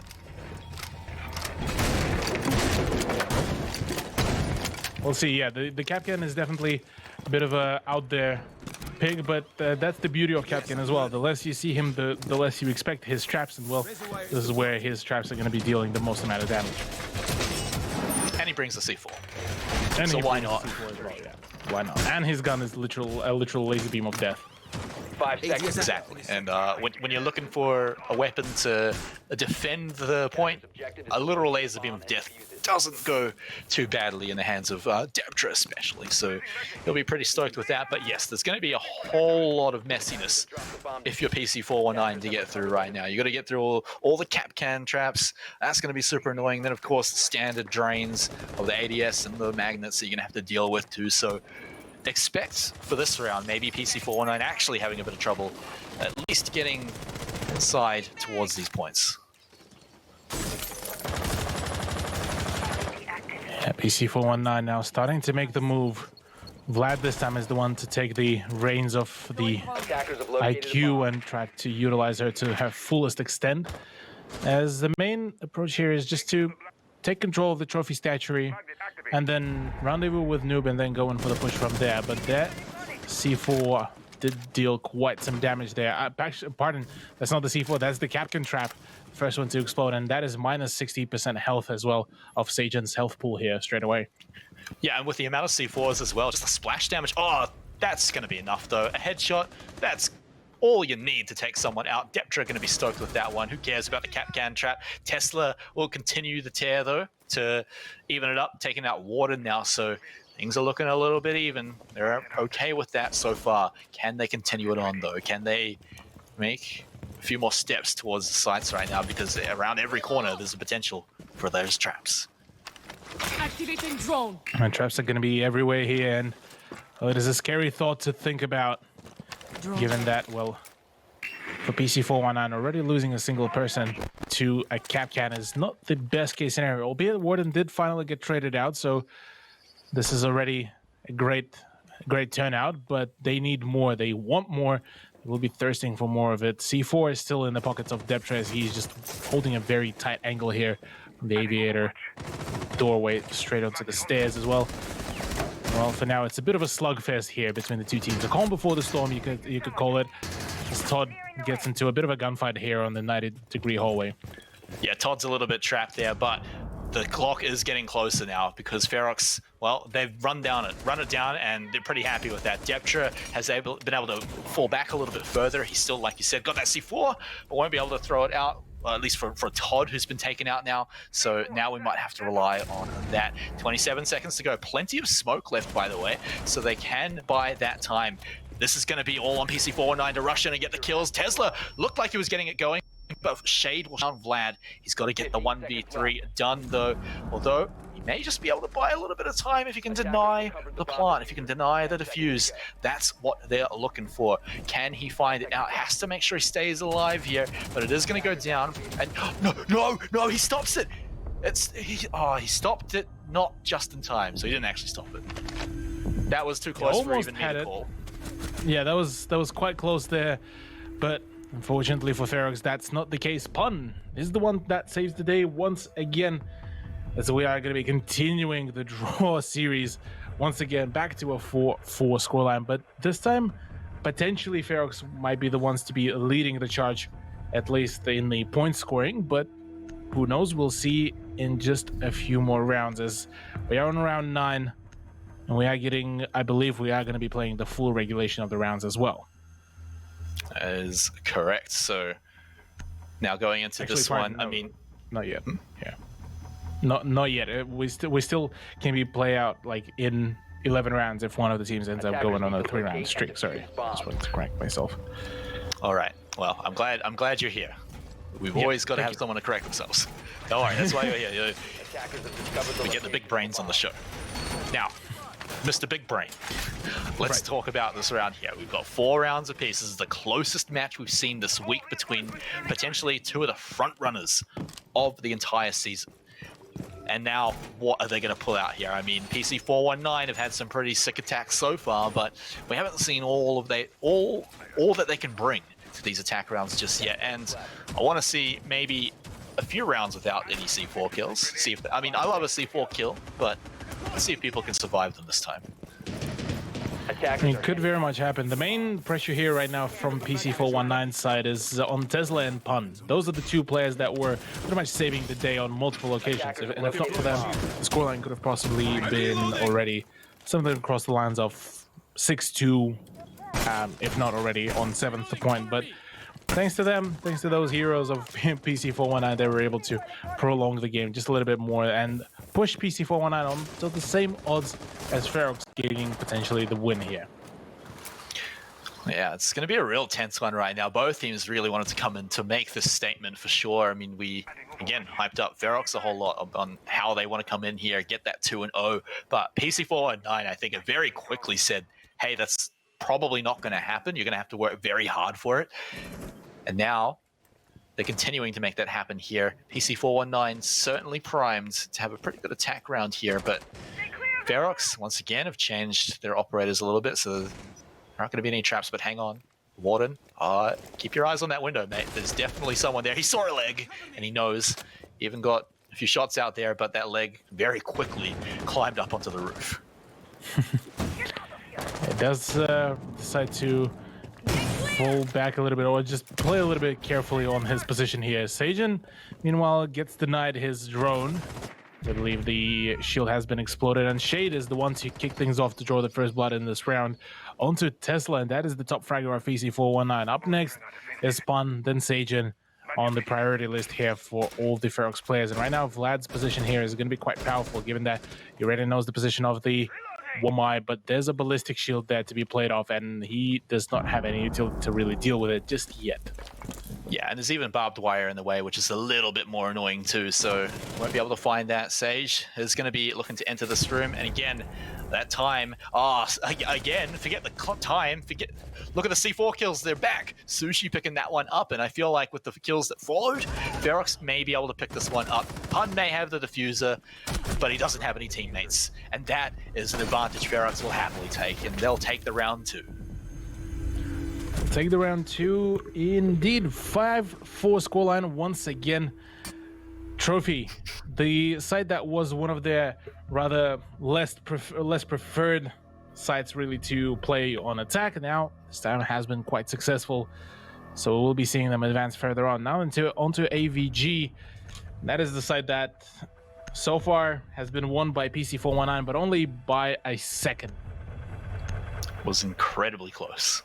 That was a great round, that one. But yes, you're right. Now that we're getting a little bit closer here, it is a very important one now for Ferox. They can break the script. They can go ahead and be the ones to win this round, move themselves over on a match point, and, well, put themselves in a great, comfortable position. Although, if we want the good match, we want the close one, well, we're going to be cheering for PC419 here to even it up again, to bring us into that overtime, hopefully. But their attacks have been slowing down just a little bit, but I feel like that one that we just saw, it really suffered as soon as Tesla was the first one to go down. Yeah, the moment Tesla went down, things started to go a little bit, look a little bit grim there for PC419. Albeit that so far we've been mainly talking about Pun and how he was the one to make the impactful plays, how he was pretty much everywhere on map. But it is Tesla who so far is sitting on the 10 kills rather than Pun on 8, and well, 5 seconds to the go. moment those two go down, it's a bit of a downhill run here. Attacker's objective is to locate a bomb. Sorry, a bit of an definitely- uphill run. For them. Attackers have dropped the The bomb. downhill, well, I mean, it could be downhill because you know, when you run downhill and you kind of lose your footing and start rolling down out of control. Yeah, you can. And analogies work for anything here, Cthulhu. You can always make it work. Never apologize. Don't worry. But PC419, well, running uphill, running downhill, either way, they've got to get to that bomb site, get these plants down, because so far the clock has certainly been working against them, as well as those entry frags. So Deptra here, he knows how valuable an early kill for free can be, so he's going to be checking any angle he can to maybe get one of those cheeky kills. The cheeky kills are definitely going to be a thing to really play out. For now, the only cheeky thing that is so far being done here by Vlad is just trying to maybe get a couple pre-fires onto the ground floor, given that some of the rotations are being made through the main hallway, so this is the prime estate for PC419 to hold, should there be any flank potential. Okay, well, they're starting to move forward pretty quickly now, clearing room by room and starting to inch towards that site. Nuba's just going to be holding down that line, and Ferox, I'm sure they'll be okay with it, but Pun, I mean, he wants to get that drone up there, but Warden is not moving. He's going to be pretty hard to flush out of there. Do they know that he's up there, though? They may have heard a sound cue, but inching forwards. Will he hear anything? Flash above, and he doesn't move. Warden is onto it, but the peak is there, and Vlad will get him right out of that corner without dropping any health. This is a solid start here for Vlad and PC419, given that that is one of the flex players, one of the fraggers that is Warden that went down, and that is also the presence at the red stairs, completely gone and out. So now Ferox are going to be struggling a little bit for that ground once again. Albeit that the Doc was able to heal the Wamai back up to full health. It's still 4 guns against 5 guns. There's still quite some disadvantage there. Yeah, you'll always cheer for the 5 guns for sure, so PC419 should be in the advantage here, but then again, 40 seconds to go again, and how much time are Ferox going to be able to buy? Are they going to be able to delay them the push long enough? Because right now, it's time. PC419 have to move in. They're going for a bit of pre-fires with Todd, but he gets punished for it because he reveals his position. And now, Vlad wants to get that diffuser in. He's got pretty much free reign to go for it, but wants to make sure first. So Sushi gonna start buying that time, but he revealed his position. 1 member remaining, and it looks like we're gonna get to go to round 5, unless Deptra, the god that he is, can pull off a great round. It starts with that kill. Can he find any more? He's gonna have to try real hard to clutch this one out. And he has to just delay enough time, and he might actually do it. No, the diffuser starts to get planted. PC419 managed to get it done. We're back onto a draw. Smite. I get a feeling course that we we're are. going to keep on drawing it out till overtime. Well, I think we may have potentially no choice, as they've definitely been going back and forth, but, well, let's talk about overtime when we get there, because this is the round that counts. This is the round that says to your opponents when you win, you guys, now the ball is in your court. You have to bring it back, and you have to try and it's a must-win round for you. And so it's going to feel so important. You're immediately on such a huge back foot if you drop this round. So Ferox, PC419, I mean, it's just another round. It's just another round 11, but this one means so much more. Attackers need to locate. Yeah, here, whoever gets to win this round will, at the very least, solidify their position to go into the overtime and feel a little bit more comfortable. For the other team, this will be meaning that the next round, should they end up losing it, will result in the loss at the map. And, well, neither of the teams would really want this, given that they've gotten so close so far on map number 1. And, well, neither of them would want to give away a single bit of points. And it just feels so bad when you lose the round and you know, all right, to win, we actually just have to win like another 3 rounds, not just 1 more round. Whereas the other team's just sitting there thinking, oh, yeah, cool, just win the next round, or, oh, all right, I guess we go to overtime instead. So it's just such a place of comfort to be on the 6 in the 6-5 situation. So let's talk about that in about 3 minutes' time when we get there, because right now we got round 11 to actually get through. Let's take a look at how it goes, because, well, we've seen these entry frags, we've seen these C4s, and they've all been so instrumental in different rounds. Let's see if it pops up again for Ferox. And for Ferox, they seem to be a little bit more kind of relying on the gun skill rather than some of the utility, whereas for PC419, their play was quite literally explosive. Every round we saw, it was a C4 kill, it was a whole lot of info gathering, and it almost feels like Ferox seeming to be kind of missing out on that idea, or maybe missing out on the info gathering, rather. That or just missing the C4s. Or missing the C4s as well, yeah. But I was rather, meaning about countering it, because Todd has been playing a little bit more on the aggressive side, and that is what has been a little bit almost concerning here. Oh man, look at everything Vladdy is seeing. He's seeing everything he needs to. He's even being able to deny some of them as well.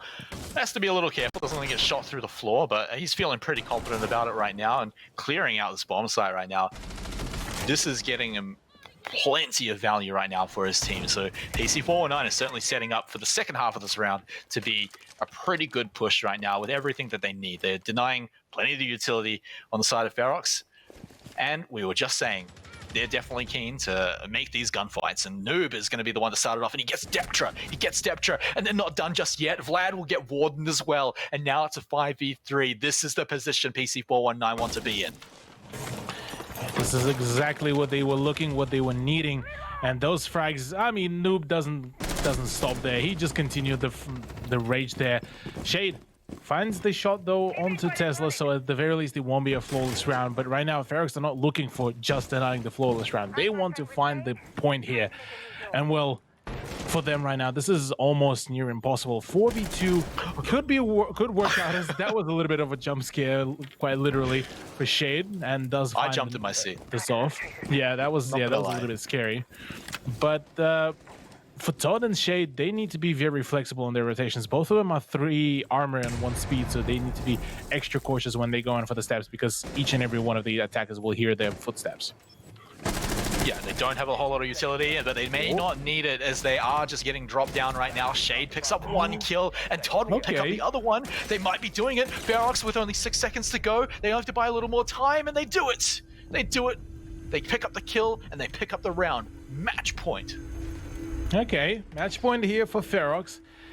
But now, like the trend so far has been stating, it looks like PC might just be able to come back to it. Or, well, at least one would expect them to make a comeback here. Apart from that, really, Ferox are the ones in the comfort zone. They're the ones that got the match point looking in their favor. So here is going to be the big question. Are they going to be able to emphasize of that? Because Trophy Room and Dining is going to be the next one, and Trophy was the last one. Last time it has been won by Ferox. Yeah, and look, if there's ever going to be a round where you break the script and stop the back and forth, it's going to be the one where you take match point. It's just such a momentum swing. It's such a morale boost, and it puts the other team down in such an annoying position where they've got to win not just 1 round, not just 2 rounds, but 3 rounds to take out the victory here at the very least. In fact, actually, at this point, it's 4 rounds once they get to overtime, right? So these guys, PC419, suddenly they probably had a big sigh once that happened, right? It's, we're going to go through all of this now. We don't just get to win the round. So Ferox, very, very close right now, and this is the boost that they're looking for. They've gone up to the trophy room, like you said, so nice and high up. They're going to be looking to bring PC419 to them, and it's worked in previous rounds before. I'm keen to see it again. Keen to see it as well.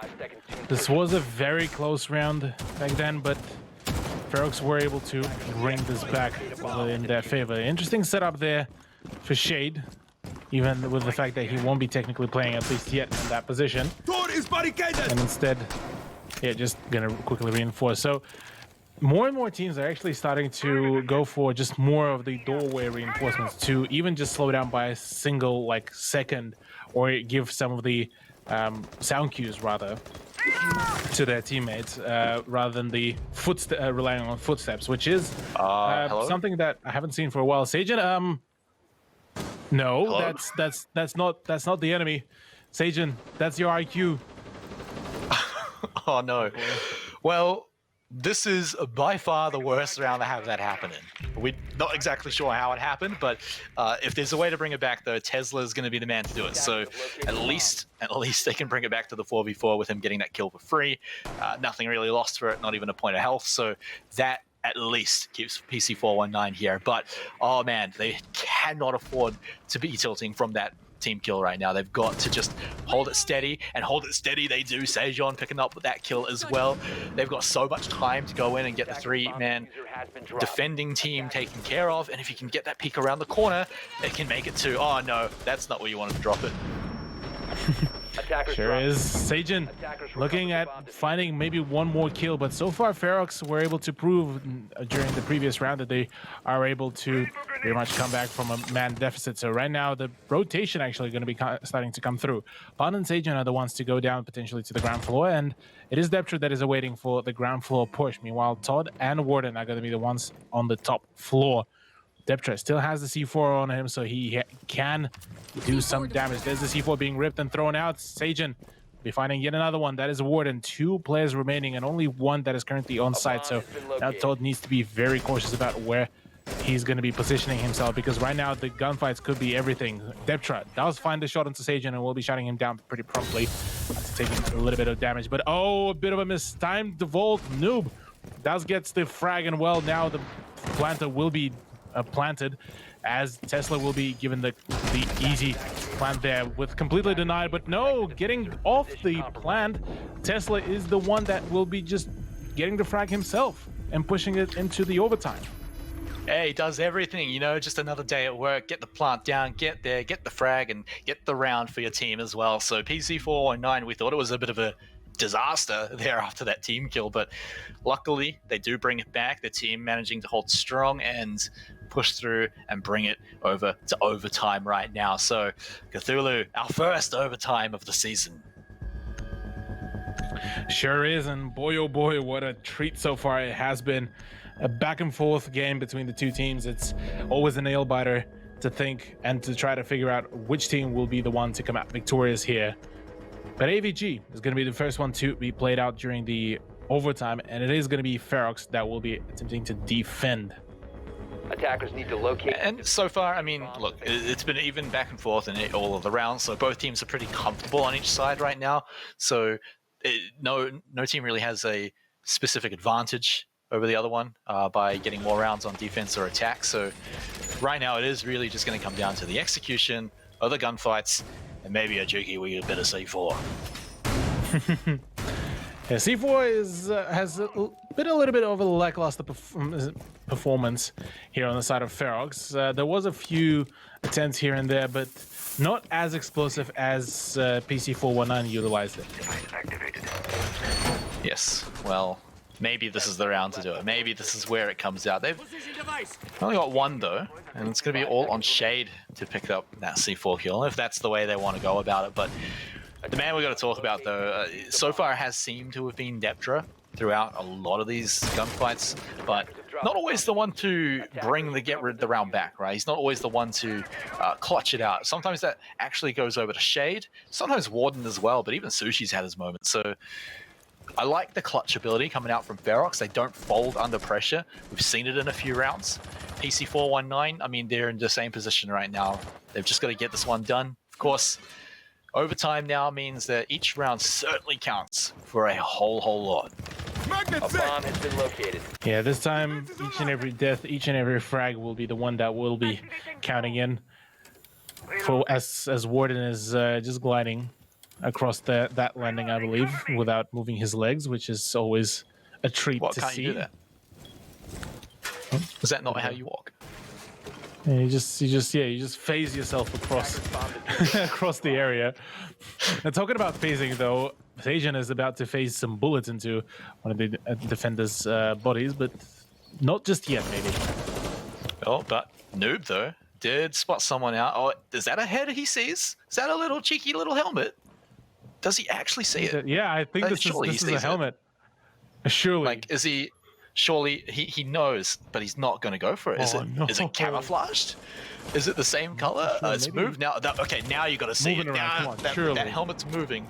It's no longer just a little rock lying on the ground. But Vlad, just on the other side of the map, by the way, is going to be able to pick up the kill onto Shade, although not completely for free. Warden's going to be evening that one out. Although the diffuser just sitting all on its lonesome in a room.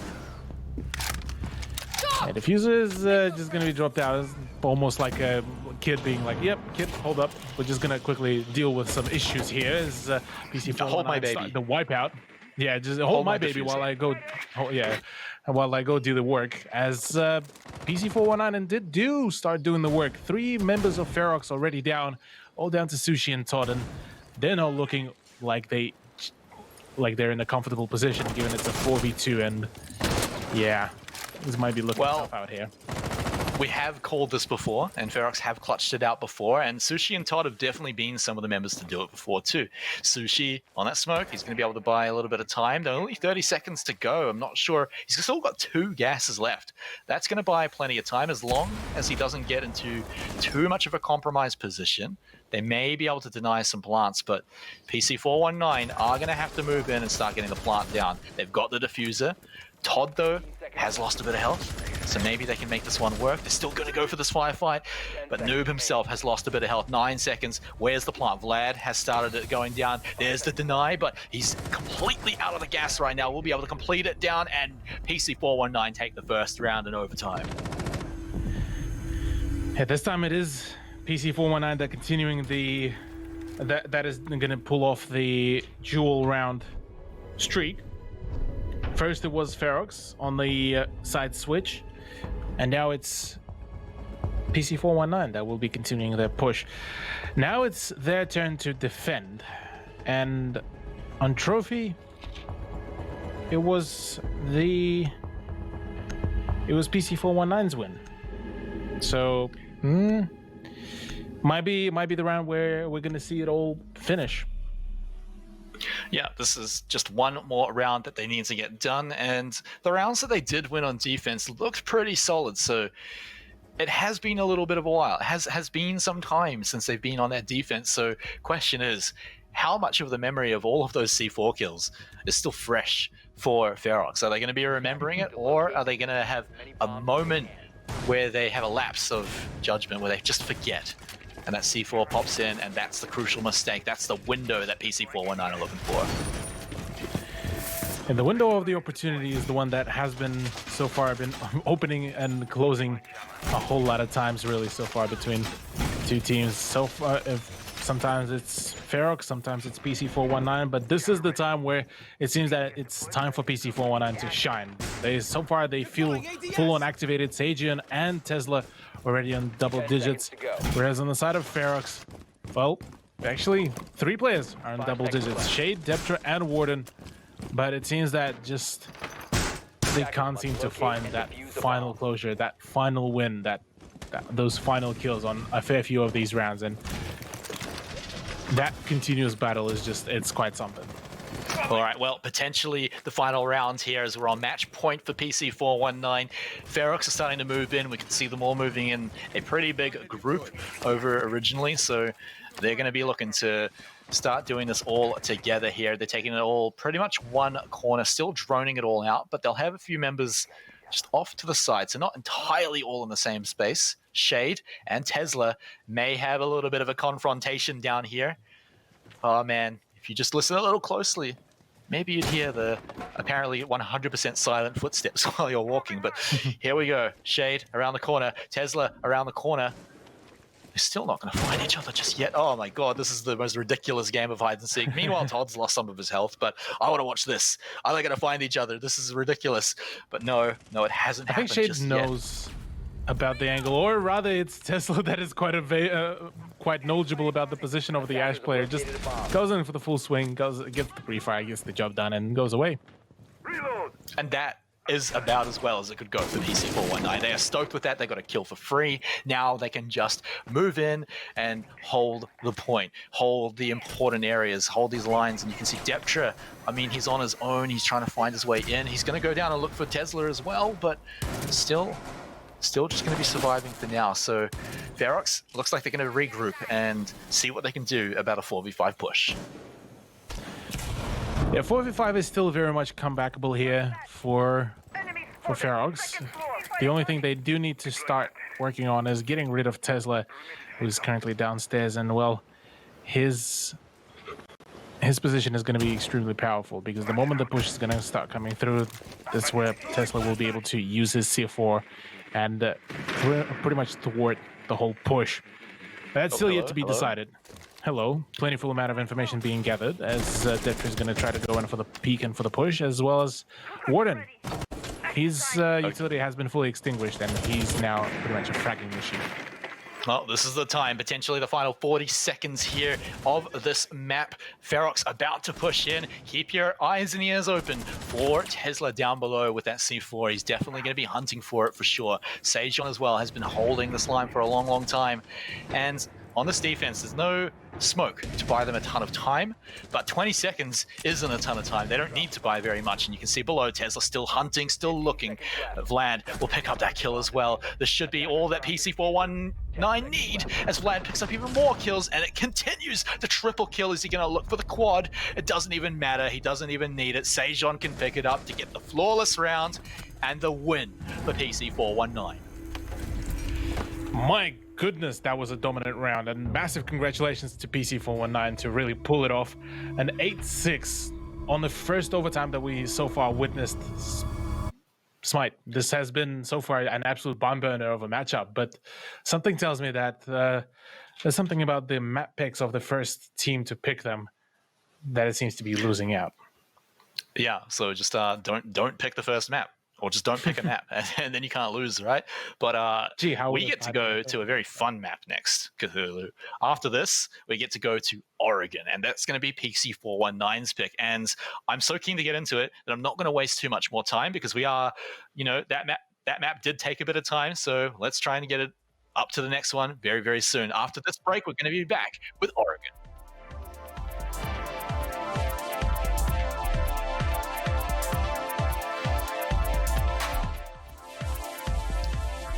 All right, everyone, are you guys ready for some Oregon for our very last map of the first week of the season here? We're LPL Pro with the Rainbow Six Siege, and it has been a pretty fantastic match so far. I mean, we got through the earlier match today, which was, ShadowNet, unfortunately, not being able to take out the win. But now, as we move on here to the final match, PC419, Ferox, these guys have made it closer than any other team match to date, right? First week has been stops until now. Yeah, we've been talking about the PC419 versus Ferox, and initially kind of first impressions were that maybe it could have been the similar kind of outcome of Ferox pulling the upset and turning down PC419 fairly quickly, fairly early into the season. But it certainly seems that PC419 has turned up the heat, and this time it's them who are in charge of the pacing, in charge of the general game, and just even after trading all the blows back and forth, in the overtime, they were the ones to close it out 8-6. Yeah, so definitely a close one. These teams certainly going to be front runners later on. I imagine we'll see them later on in the season as well. But let's get into it. Let's get to Oregon, which is going to be one of the newer maps introduced to the season. So maybe we'll touch on that one as well. Oh yeah, Oregon is just a freshly introduced map here to the whole pool, and it's a pretty vast one. Its rework is seeing the general kind of layout still be there, but apart from that, really, there's a few nooks and crannies kind of added up, a few extra rotation routes added for the back. So, for the downstairs hole. And well, yeah, it's certainly a very, it's a pleasant, really rework there, a much needed rework for Oregon.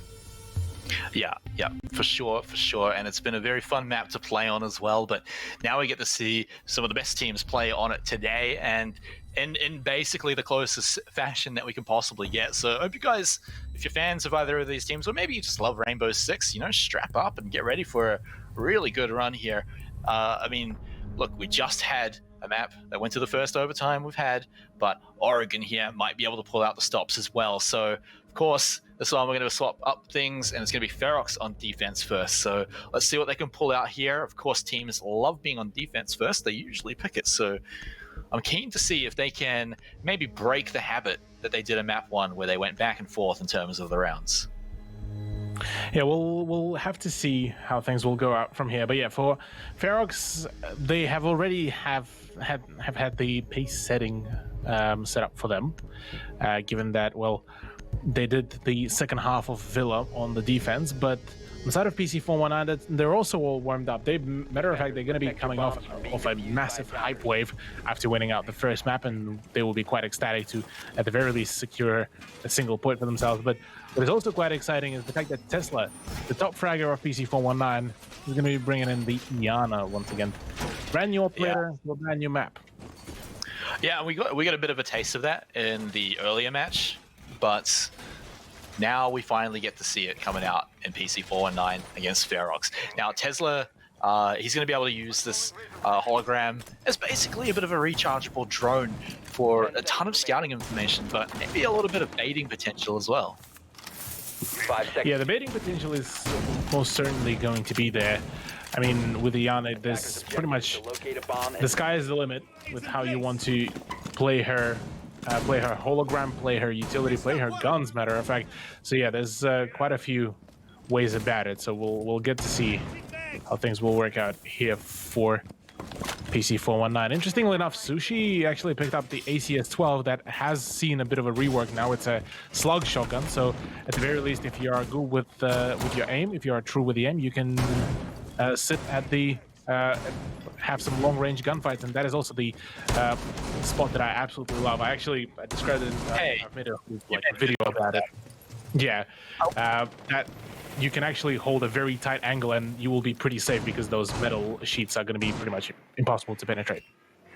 Yeah, so Sushi going to be pretty stoked. Maybe he did a bit of the Cthulhu research and he worked it out and found out that's a beautiful little spot. Or maybe just it's very popular right now, but. You know what's popular? It's going to be Deptra popping off with the first kill onto Noob. But you know what? They're not done just yet. Pun must have pinned him down, I don't know. Found a way to take him out and get the kill back.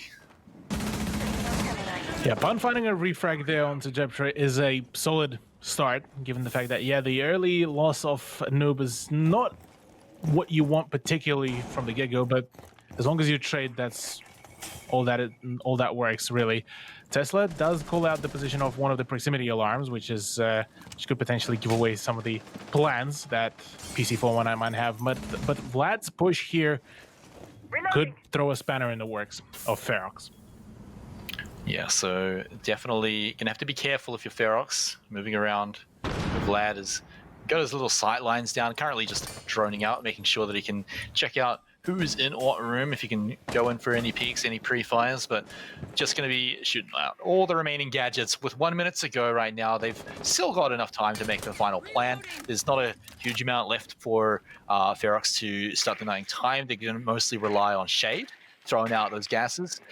The drones are just going to get their final little bit of reconnaissance done before I believe we're going to see PC419 go for that final push. Sure is. Pun.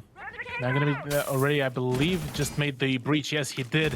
As Todd tries to go in for the push. There's the bait for the hologram, as it did force Todd to go in for the switch on the targets fairly quickly, but that didn't really help him. Sushi is the one to pick up the kill with a TCSG, one of the rather less orthodox guns in Rainbow Six Siege right now, but 3v3 with 16 seconds left to go. Pun needs to go in for the plant. Siegen is really low on health, and Tesla is the one that gets the headshot. Warden is gone now. Tesla gets another one, but the smoke canister will be able to get the kill. Sushi gets up another one. It's a 1v1 situation with a pistol out. Sushi is the one that gets the win with a TCSG. And oh my god, I cannot pace myself any further and any faster as Dan just gets the clutch there. Take a breath, mate. You deserve it, because that was a hectic final few moments there. And wow, I mean, so much to say about it, but Ferox managing to pull it out in the end, denying the plant at the end as well, probably winning themselves the round. It could have been a completely different story if they managed to get that plant down. It could have changed a lot, but that said, all that matters is they managed to get that round and get that point started to start things off. And so what do we want to see different? I mean, remember that round was essentially a 4v4 from the start, because we basically had a trade. So let's take a look. And, you know, if we're asking for something different, why not go for Nook?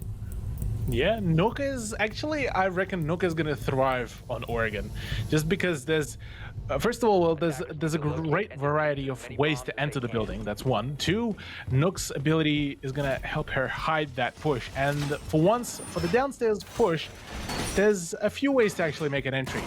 For one, you can go through the construction, where we're currently seeing Warden. Then you have the freezer, which is a newly added location, which now the defenders have to care about. Well, there's obviously through the towers, through the front doors. Yep, there's pretty much, if you want to make an entry, well, Nook can make it so that you will generate as the least amount of sound, and you will give the least amount of information to the opposing team.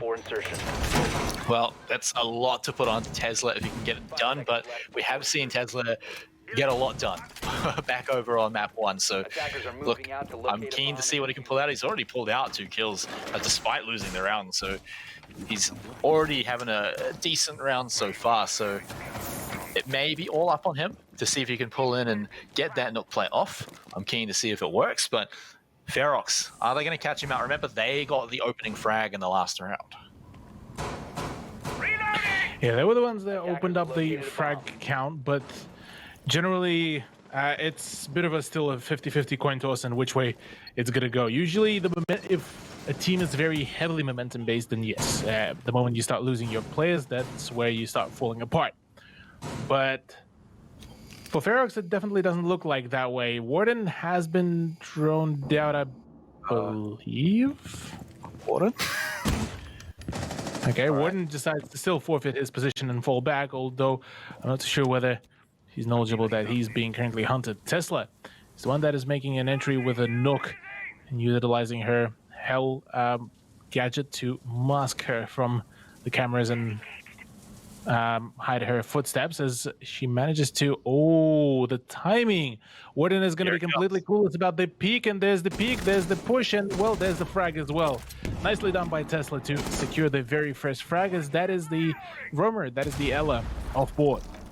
Yeah, and Tesla just shows off exactly the dream play when you're playing. Look, you get the jump on someone, you've got all the time in the world to line up your sights and with no danger to yourself. So flawless play there. Now it's on the rest of his team and to execute the final pushes there. It's still just a 5v4 right now, but they've got a decent position. Tesla's still roaming around, by the way, so he still will be able to catch someone out, but it looks like he might look to link with Vlad, but perhaps not. As Sajon getting Todd, but Deptra will not be hunted down by Tesla, will not be caught out, and it's still just going back and forth. But Sajon is on a tear, he's continuing to go. It's a triple kill right now. The plant going down, it's a disaster, and it's all falling apart for Ferox's PC419 will pick up the round.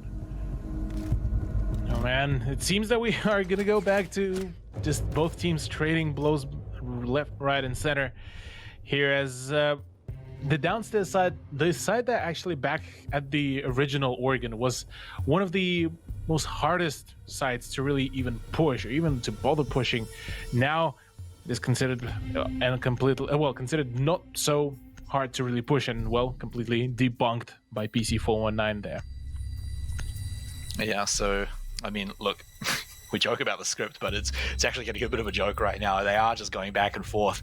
It's quite impressive how they managed to continue to do it, but eventually we may see one team just start going off on a bit of a streak. I'm keen to see the Iana come out again. I don't think we got the full potential from it the first time it was picked up by Tesla, so keen to see what he can bring out. Definitely a player that I'm starting to look out for in terms of not just pure mechanics, but creativity as well. His positioning and his play style is really entertaining to watch. Oh yeah, the creativity is definitely a very amusing thing. And also on the topic of us continuously seeing the teams trading, at this point, I reckon, at this time as well, I reckon we're going to be seeing soon one of the teams actually crack in under the pressure and see some fatigue starting to kick in, which is also going to be one of the things that might be worth to look out for.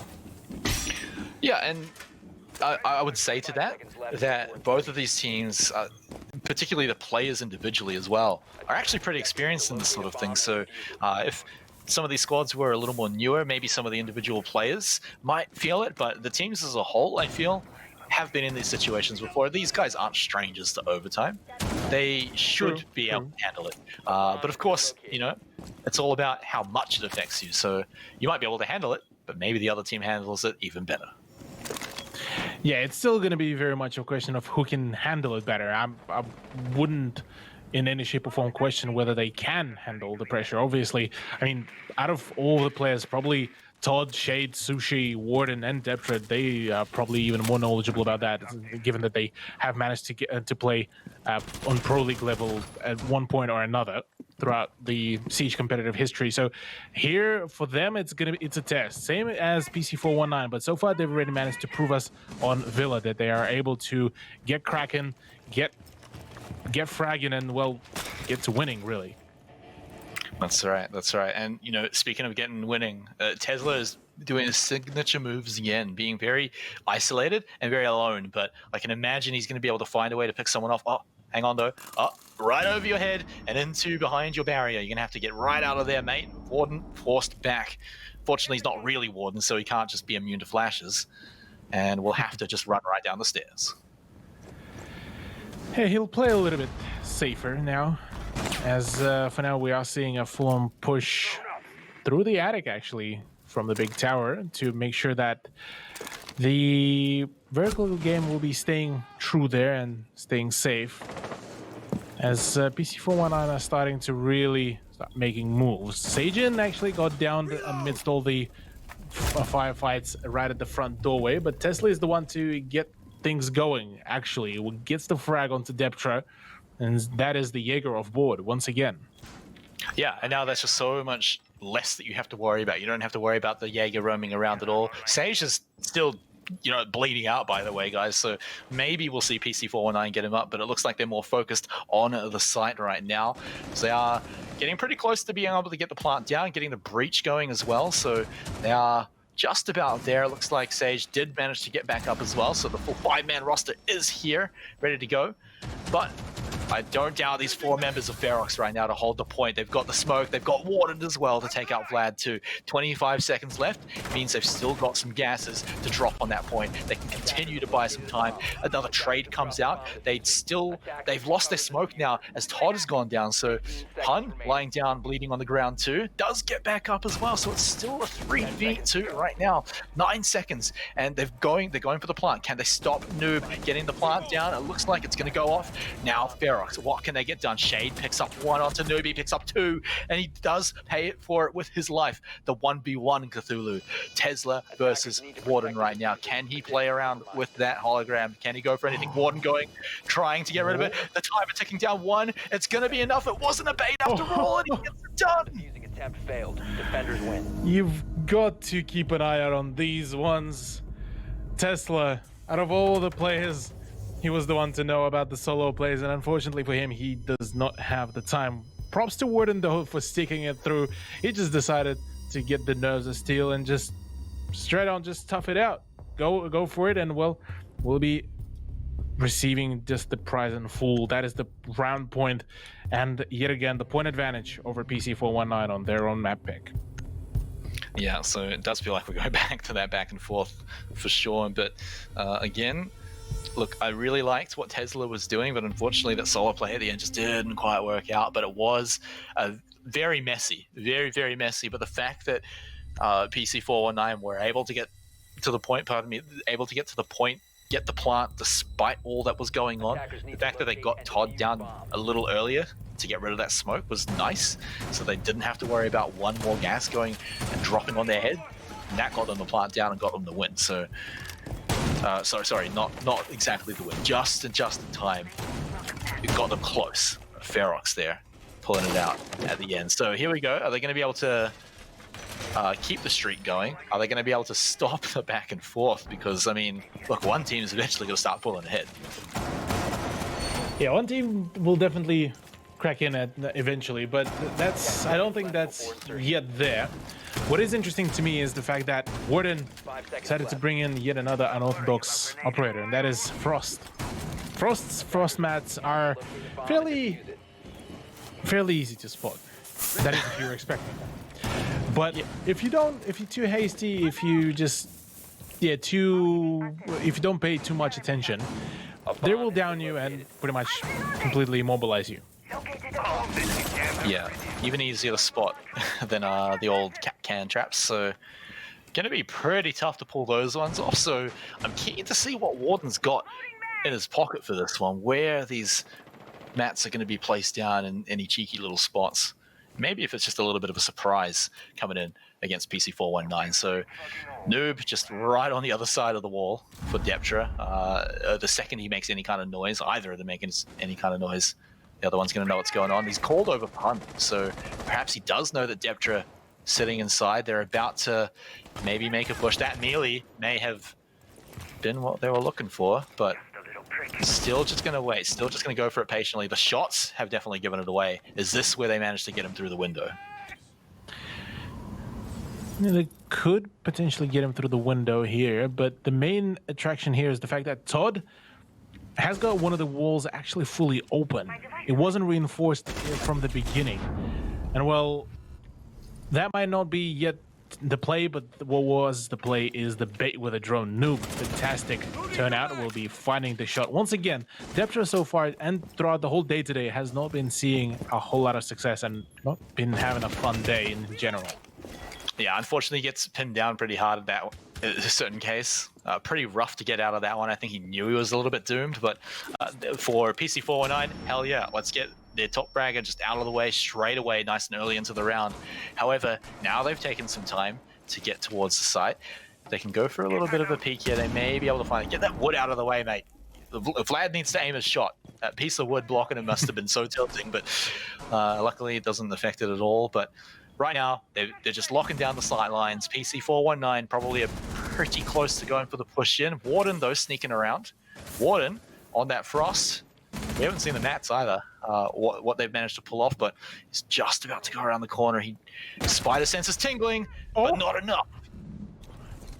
Not enough at all, as Tesla just decides to go in for the flick. All the flurry of kills actually started to come out as the Executor's right on now, and well, the Executor has been quite successful. PC419 were able to just completely shut it down.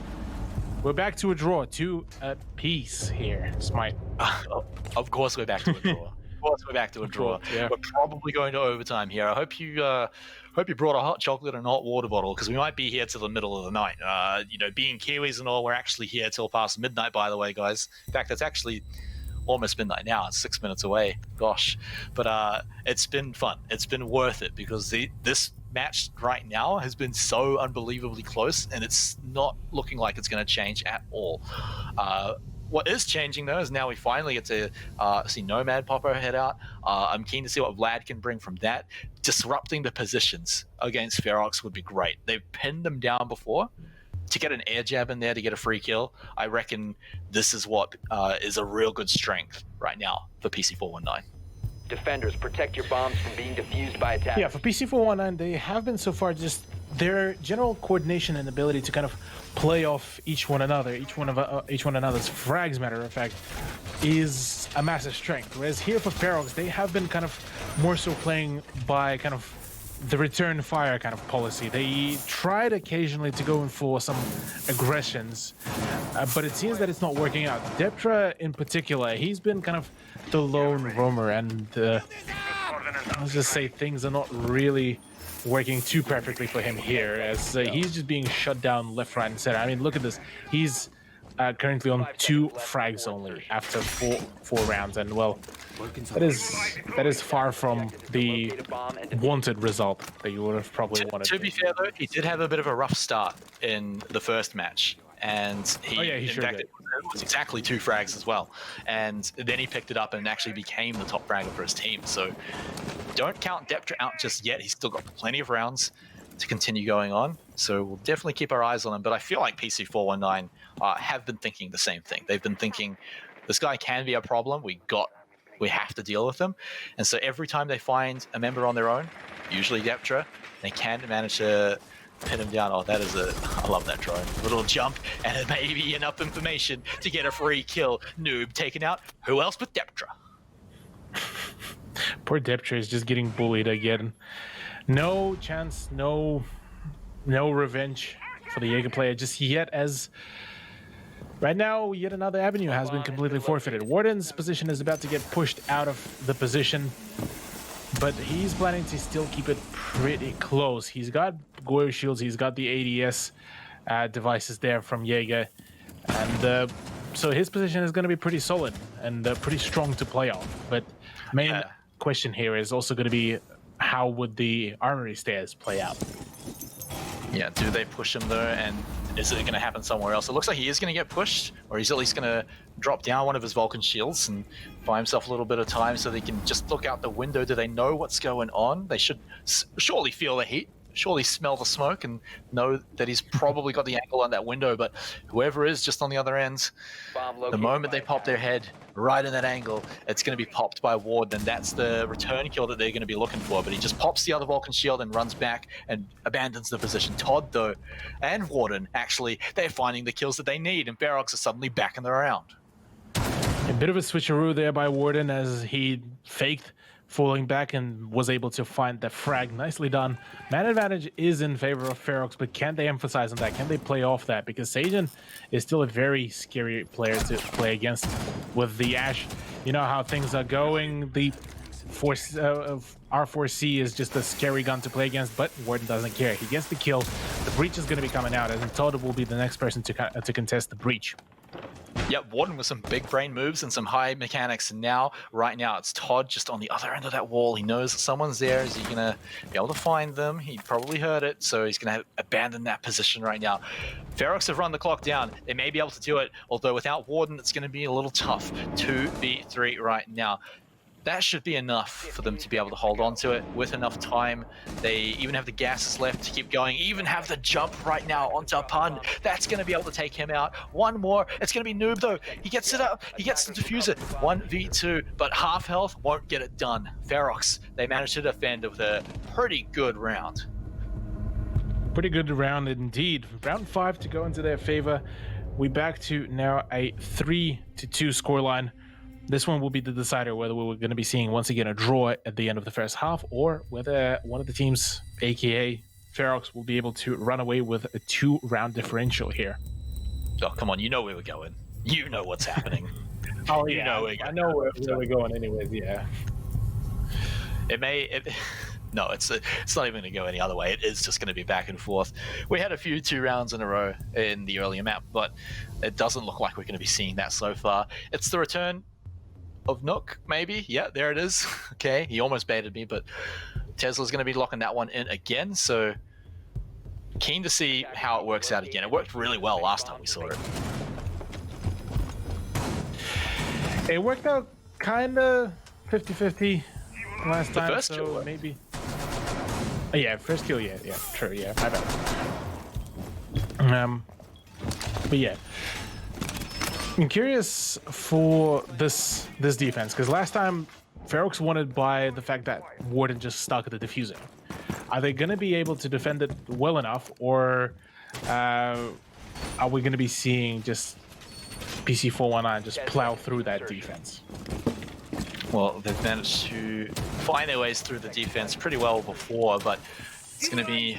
I want to see what Tesla is going to bring out on the Nook. I know I hype this pick up a lot. I hype Tesla up quite a lot as well, but look, Tesla has really impressed me over the last... What are we up to now? Something like 25, almost 30 rounds. He's had a pretty good showcase of his skills, showcase of what he's really good at. So let's see if Ferox can shut it down. But it is PC419's turn to win. So I can imagine them getting a pretty good early frag here, and it may come off of Tesla. Yeah, Tesla's flank here could be the key to potential success. Has been so far able to prove that at least he can get at least one frag with the Nook device, but for now, yeah, we shall see how things will go. It is a early repel by Noob. We'll be trying to get some early advantage and early positioning in the big tower. As well as that, Tesla just revealed a little bit of his position, but trying to bait out maybe a couple of shots, maybe a couple of pre-fires through the wall, but no result just yet.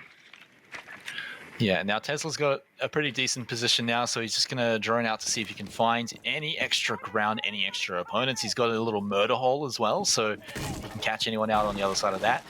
So he's got tons of information right now, and he may just get the jump again if he just had a little bit of a better angle. The drone, I guess, will be able to confirm this for him, but oh man, that was so close to being the right angle. Clear the blast area! So close it was indeed. By attackers. Tesla. I'm not sure what is the attempt at. Okay. There's a bit of a interesting usage of the frag grenades, but still valid. Meanwhile, on the opposite side of the map, Ferox are just about to be preparing to take on the onslaught of the attack from PC419 for the final time, potentially in the normal regulation of this map. Yeah, Shade could be in a bit of an awkward position. He definitely cannot move. He's got Tesla to cover him on the other angles, though, but look at how little space he's got. He's basically got to crawl around. He can cut them off if they come in, but he doesn't have a lot of health. They know exactly where he is, but he's getting some shots back, so it's not all for free. However, he cannot move, and because of that, he's going to be taken out by Vlad. So now PC419, 30 seconds. That gas is going to be blocking their way. Deptra getting the kill onto Tesla, shutting that avenue down. So now the push has to come out. How many more gases do we have? They're all just going out now. One more ticking away, and once that goes out, PC419 about to rush in. Tesla, unfortunately, dead. It was Todd looking around, still on the point, but kills coming out. Deptra gets to go and show off his skills. He's now in that awkward position, but now with the numbers advantage, it's not so awkward anymore, as Ferox will pick up the round and get a great half. Great half indeed. We finally have broken the curse. It is going to be a 4-2 scoreline. No more of the draws, at least just yet, ladies and gentlemen. As, Ferox will be able to get some advantage here, but can they stick to it now that they are going to be on the offense? And it's going to be PC419 that will be getting their time to play on the defense. Yeah, so, I mean, we've seen some pretty fun rounds coming out from PC419 on defense, particularly, again, I'm going to hype up all that C4. Probably not going to be as much of a factor here coming in, particularly if you look at some of the operators. But what are we coming in to see from this one? Because I already see a wildly different composition for Ferox here on the attack. I mean, they're bringing in things like Thermite. They've got Sledge to just get through all of the walls. They want to breach. Defenders, protect your bombs from being defused by attackers. Yeah, they want to get the breach. They want to get the guns rolling, and especially on this very side, probably one of the rather more important ones to have the hard breacher rolling for you if you want to open up multiple entry points. And well, here for Ferox, I mean, they will have the Thermite for that very thing, but they will need to make sure that Warden is guarded with the utmost importance. Given that, well, without him, they're forced to push through all of the choke points, which isn't particularly a bad thing, really, but The easier way would have been to have a few of those reinforced walls taken down.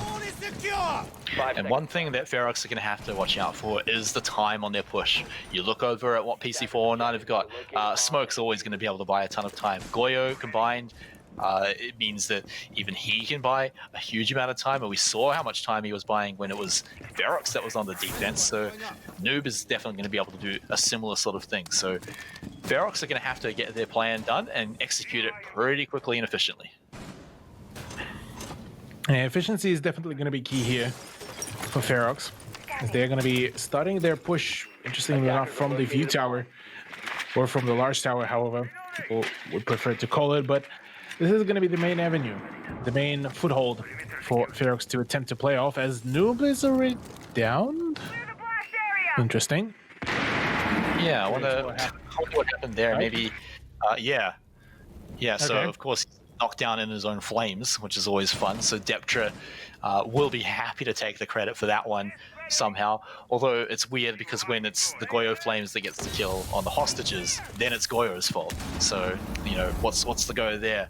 But we continue it as Todd picks up yet another one. The smokes are already coming out, so all that time delaying that I was talking about, it's coming out nice and early. The flash forcing Vlad out should be his demise. Deptra just going on a rampage here. Only 2 men in front of him right now to get onto the point right now. Ferox, their attack is looking strong, and Deptra, he's still just as strong right now. And is that a flawless round? It is indeed. Todd to pick up the last one, and I think the curse is now well and truly broken, Cthulhu. Sure is. 5-2 scoreline now. That is a scoreline that I don't think we would have expected after seeing such a close first map.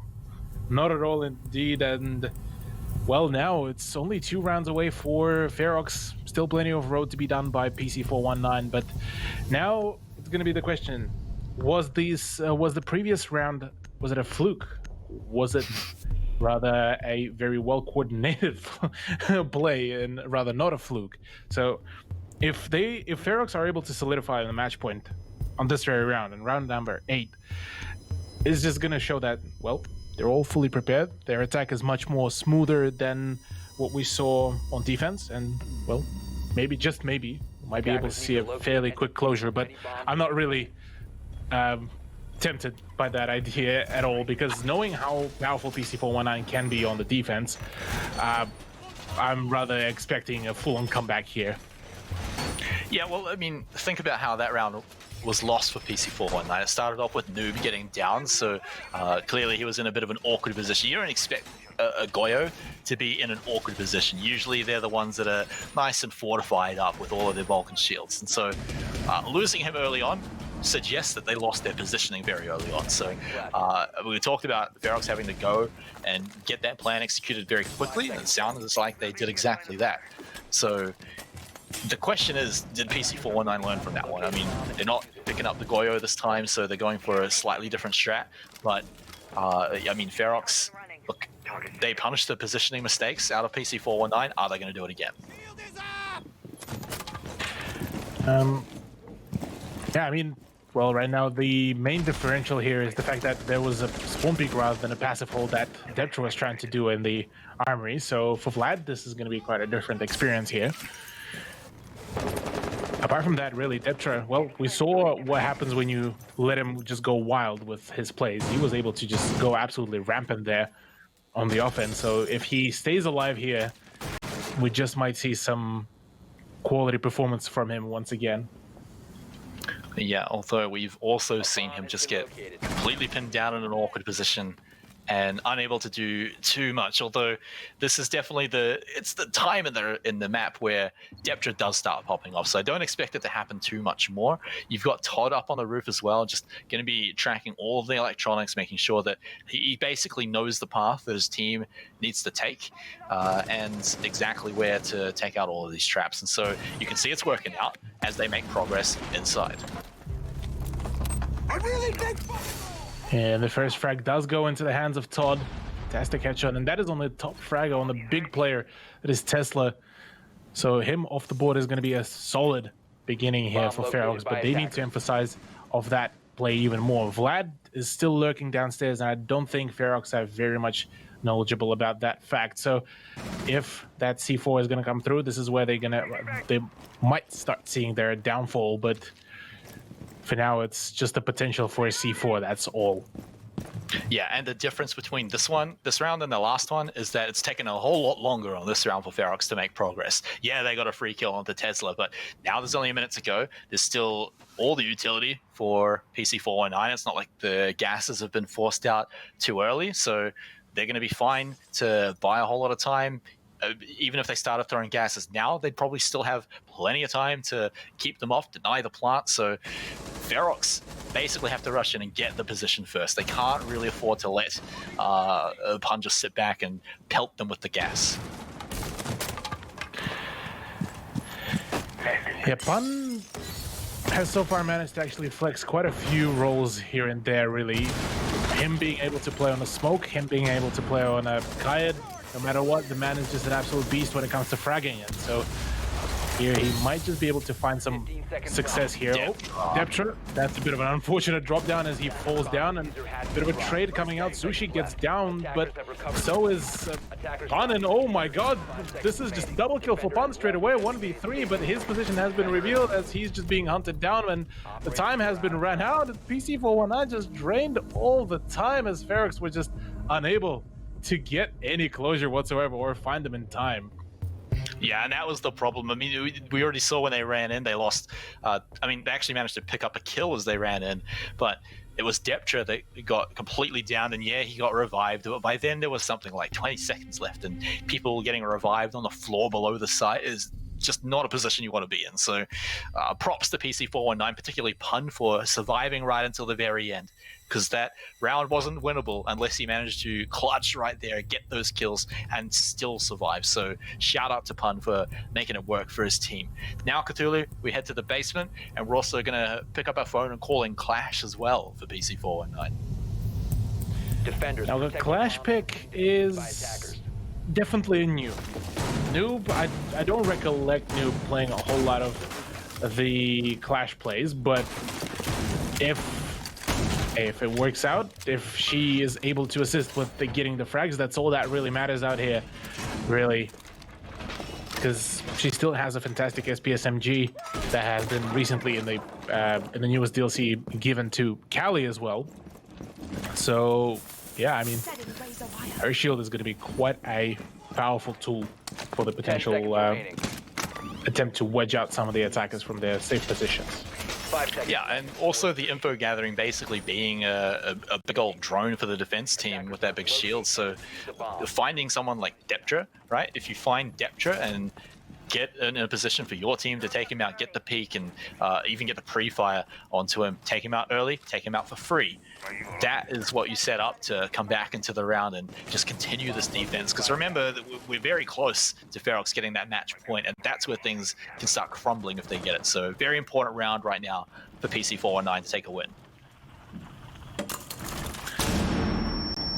Yeah, PC419 would want to shorten down that point disadvantage as much as possible, whereas for Ferox, they want to keep it as heavy as they can get.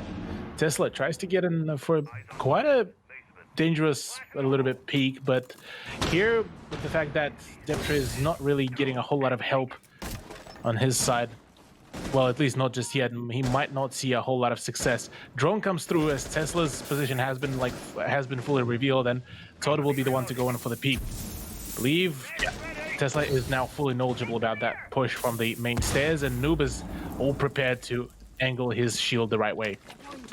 Yeah, PC419 very onto it, so they've fallen back. They've given up a position, but it wasn't too bad. Take out the drones, don't let them go downstairs, and watch that clock tick down. It's working out perfectly for them right now, as long as they don't lose any members like Vlad right now. It would have been smooth sailing, but now down to 4v5. This could be where we see Ferox come in. Deptra took a little bit of damage, but really hardly anything in the grand scheme of things. Not as much as Tesla just took then, and now it's going to be continuing. See you later, Clash. Get out of here. Go on. Get back. Go back to the bomb where you belong. And now Sage get back to the turtle realm. Sejon's going to be the real hero. He has to be, but he gets 1 kill and it's not enough. And Noob, you got to put that shield down because now you're the hero that's needed. 1v4 to stop the match point. But Ferox all but securing this one. Deptra actually down on the ground, so it's only a 1v3 right now, but Noob has almost no health at all.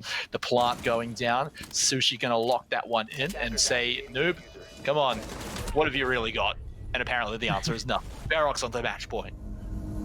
Ferox on the match point indeed, after what seemed to be a little bit of a stall down of their momentum at the kids' room push in the round number 8. Round number 9 is a complete turnaround. Once again, the momentum, the push, the ferocity that Ferox has brought on over has seemed to have been rejuvenated, and now we are back to now a full 3-round advantage, and Ferox is just about a single round away from the win. And if they take the win, this would be the first draw. I mean, every match is a best of 2. This would be the only one that would go 1-1. Everyone else has been 2-0.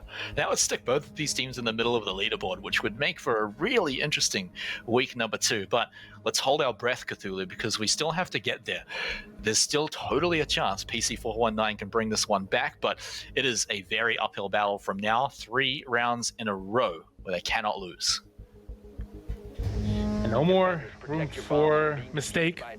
If PC419 want to extend their points amount from 1 to 3, they need to pull their try-hard pants up, harden up, get the frags going, get the flicks going, get the coordination running, and, well, find the dubs in the rounds. I make it sound so overly simplified that at this point, as Silva might as well take the same tips and try to get the win. But at this stage, this is literally all that there is. Ferox so far are able to outgun PC419 on a great variety of occasions, and PC419 seeming to be just unable to make a return, minus a few clutches here and there from Pan. Once again, the big credit here goes to Pan and Tesla, the two star players of PC419 roster, who have been so far just proactively pushing their team, almost forcing them to win. Forcing the viewers to believe that they are really good players, telling them that. So as we come into it right now, they do have to step up. It is a really hard one for them to pull out a win here. Where PC419 have succeeded, though, is, I've said it a few times, running down that clock. Only running with the smoke this time, no Goyo for the extra time. Still relying on firefights, still relying on things like Tesla roaming on the Jaeger. Even Vlad going to be on dock just for extra firepower and more health during these fights. So Ferox, I mean, if they can come in here and just get a cheeky little tap, quick little kill, entry frag, and that could be all they need to secure a win here. PC419, though, if they can deny that, that might be all they need.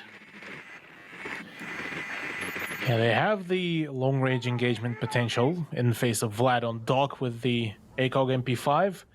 They have all the guns really they need. They have even the C4s and, like you mentioned, the smoke as well. So right now it's all about the pacing and all about them draining down the time, because the moment the Ferox are put at the time disadvantage, this is where they start to have issues. And, well, this is where some troubles might start happening the moment that wall was opened up, and Shade and Sushi will need to start worrying about multiple positions.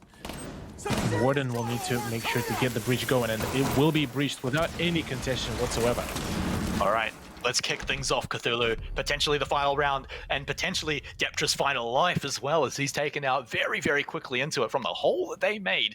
There's a big old gas bomb in this, so that at least PC419 have started to use them nice and early, so Ferox can be happy with that. They're starting to drain it out right now. Sushi looking to flash them out, or at least start draining that ADS, get it done, but he's also taken down from downtown. But meanwhile, Ferox have picked up 2 kills of their own, and another gas has gone down. One more, and there's still 47 seconds left on the clock. Ferox have plenty of time, and Warden picking up another kill. Todd as well. Pun, the last man standing. He's only once in between Ferox and bringing the series to a draw. He's got his eyes on the door. He spotted someone out. He's being bombarded by flashes and frags, and he cannot stand it at all, but he's still somehow alive and not dead at all. The diffuser goes down. Ferox got what they needed. Can Pun move in? All the pressure, everything is now on him. All eyes He gets a bit of damage, but he takes a lot more in return right now. He's the one that has to rush. He has to make the moves. He gets the peak. He gets the peak, but he's still in such a tough position right now, and he's only got 25 seconds to make it work. He goes around the corner. He has to go for this defuse, but I believe that's not going to work as he goes for the peak instead. And Ferox pick up the map, and they draw the series against PC419. The first draw as well of the season, Smite, didn't really come in too late or too early, just at the right time. The second day, the second episode of LPL Pro Season 2. And well, massive congrats to Ferox for finally bringing it in for themselves, as they are going to be claiming a single point as well.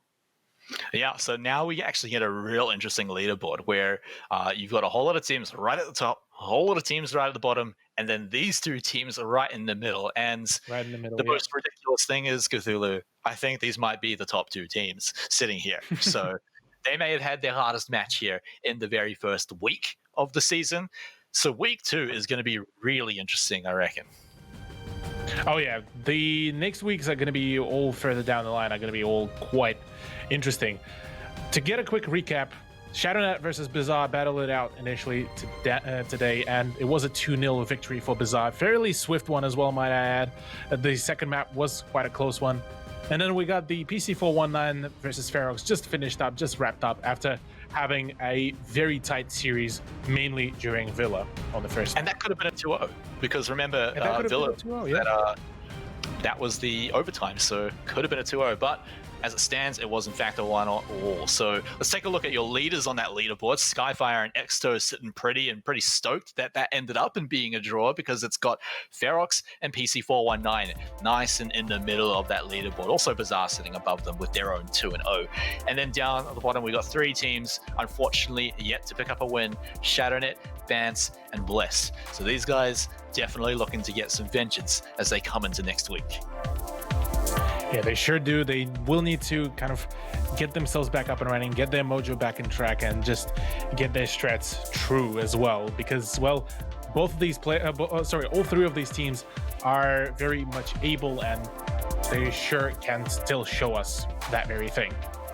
So, Cthulhu, let's take a look at the next week's matches, because this is where things are going to get interesting. Our first one is going to be versus Ferox, and now, of course, you may notice that Bizarre stand above Ferox in the table, but that one might be a little closer than that says. Then there's Skyfire versus PC419, same deal, but that one might also be close as well. That one, ladies and gentlemen, I believe is going to be on the Tuesday.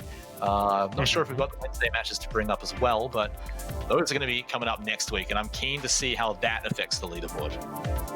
Oh yeah, the Bizarre versus Ferox is definitely going to be a nail-biter, because it has the potential for both a very close matchup, and it has the potential to be a complete just a roll by one of the teams, and I'm not excluding either one of those possibilities.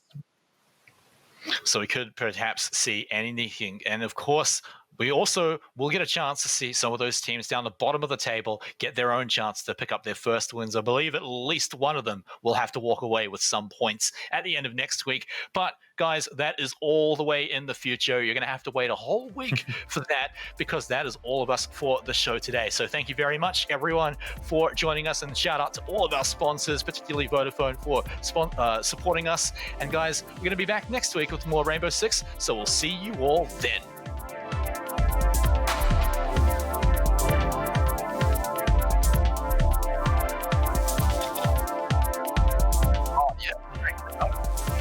Are we good to disconnect?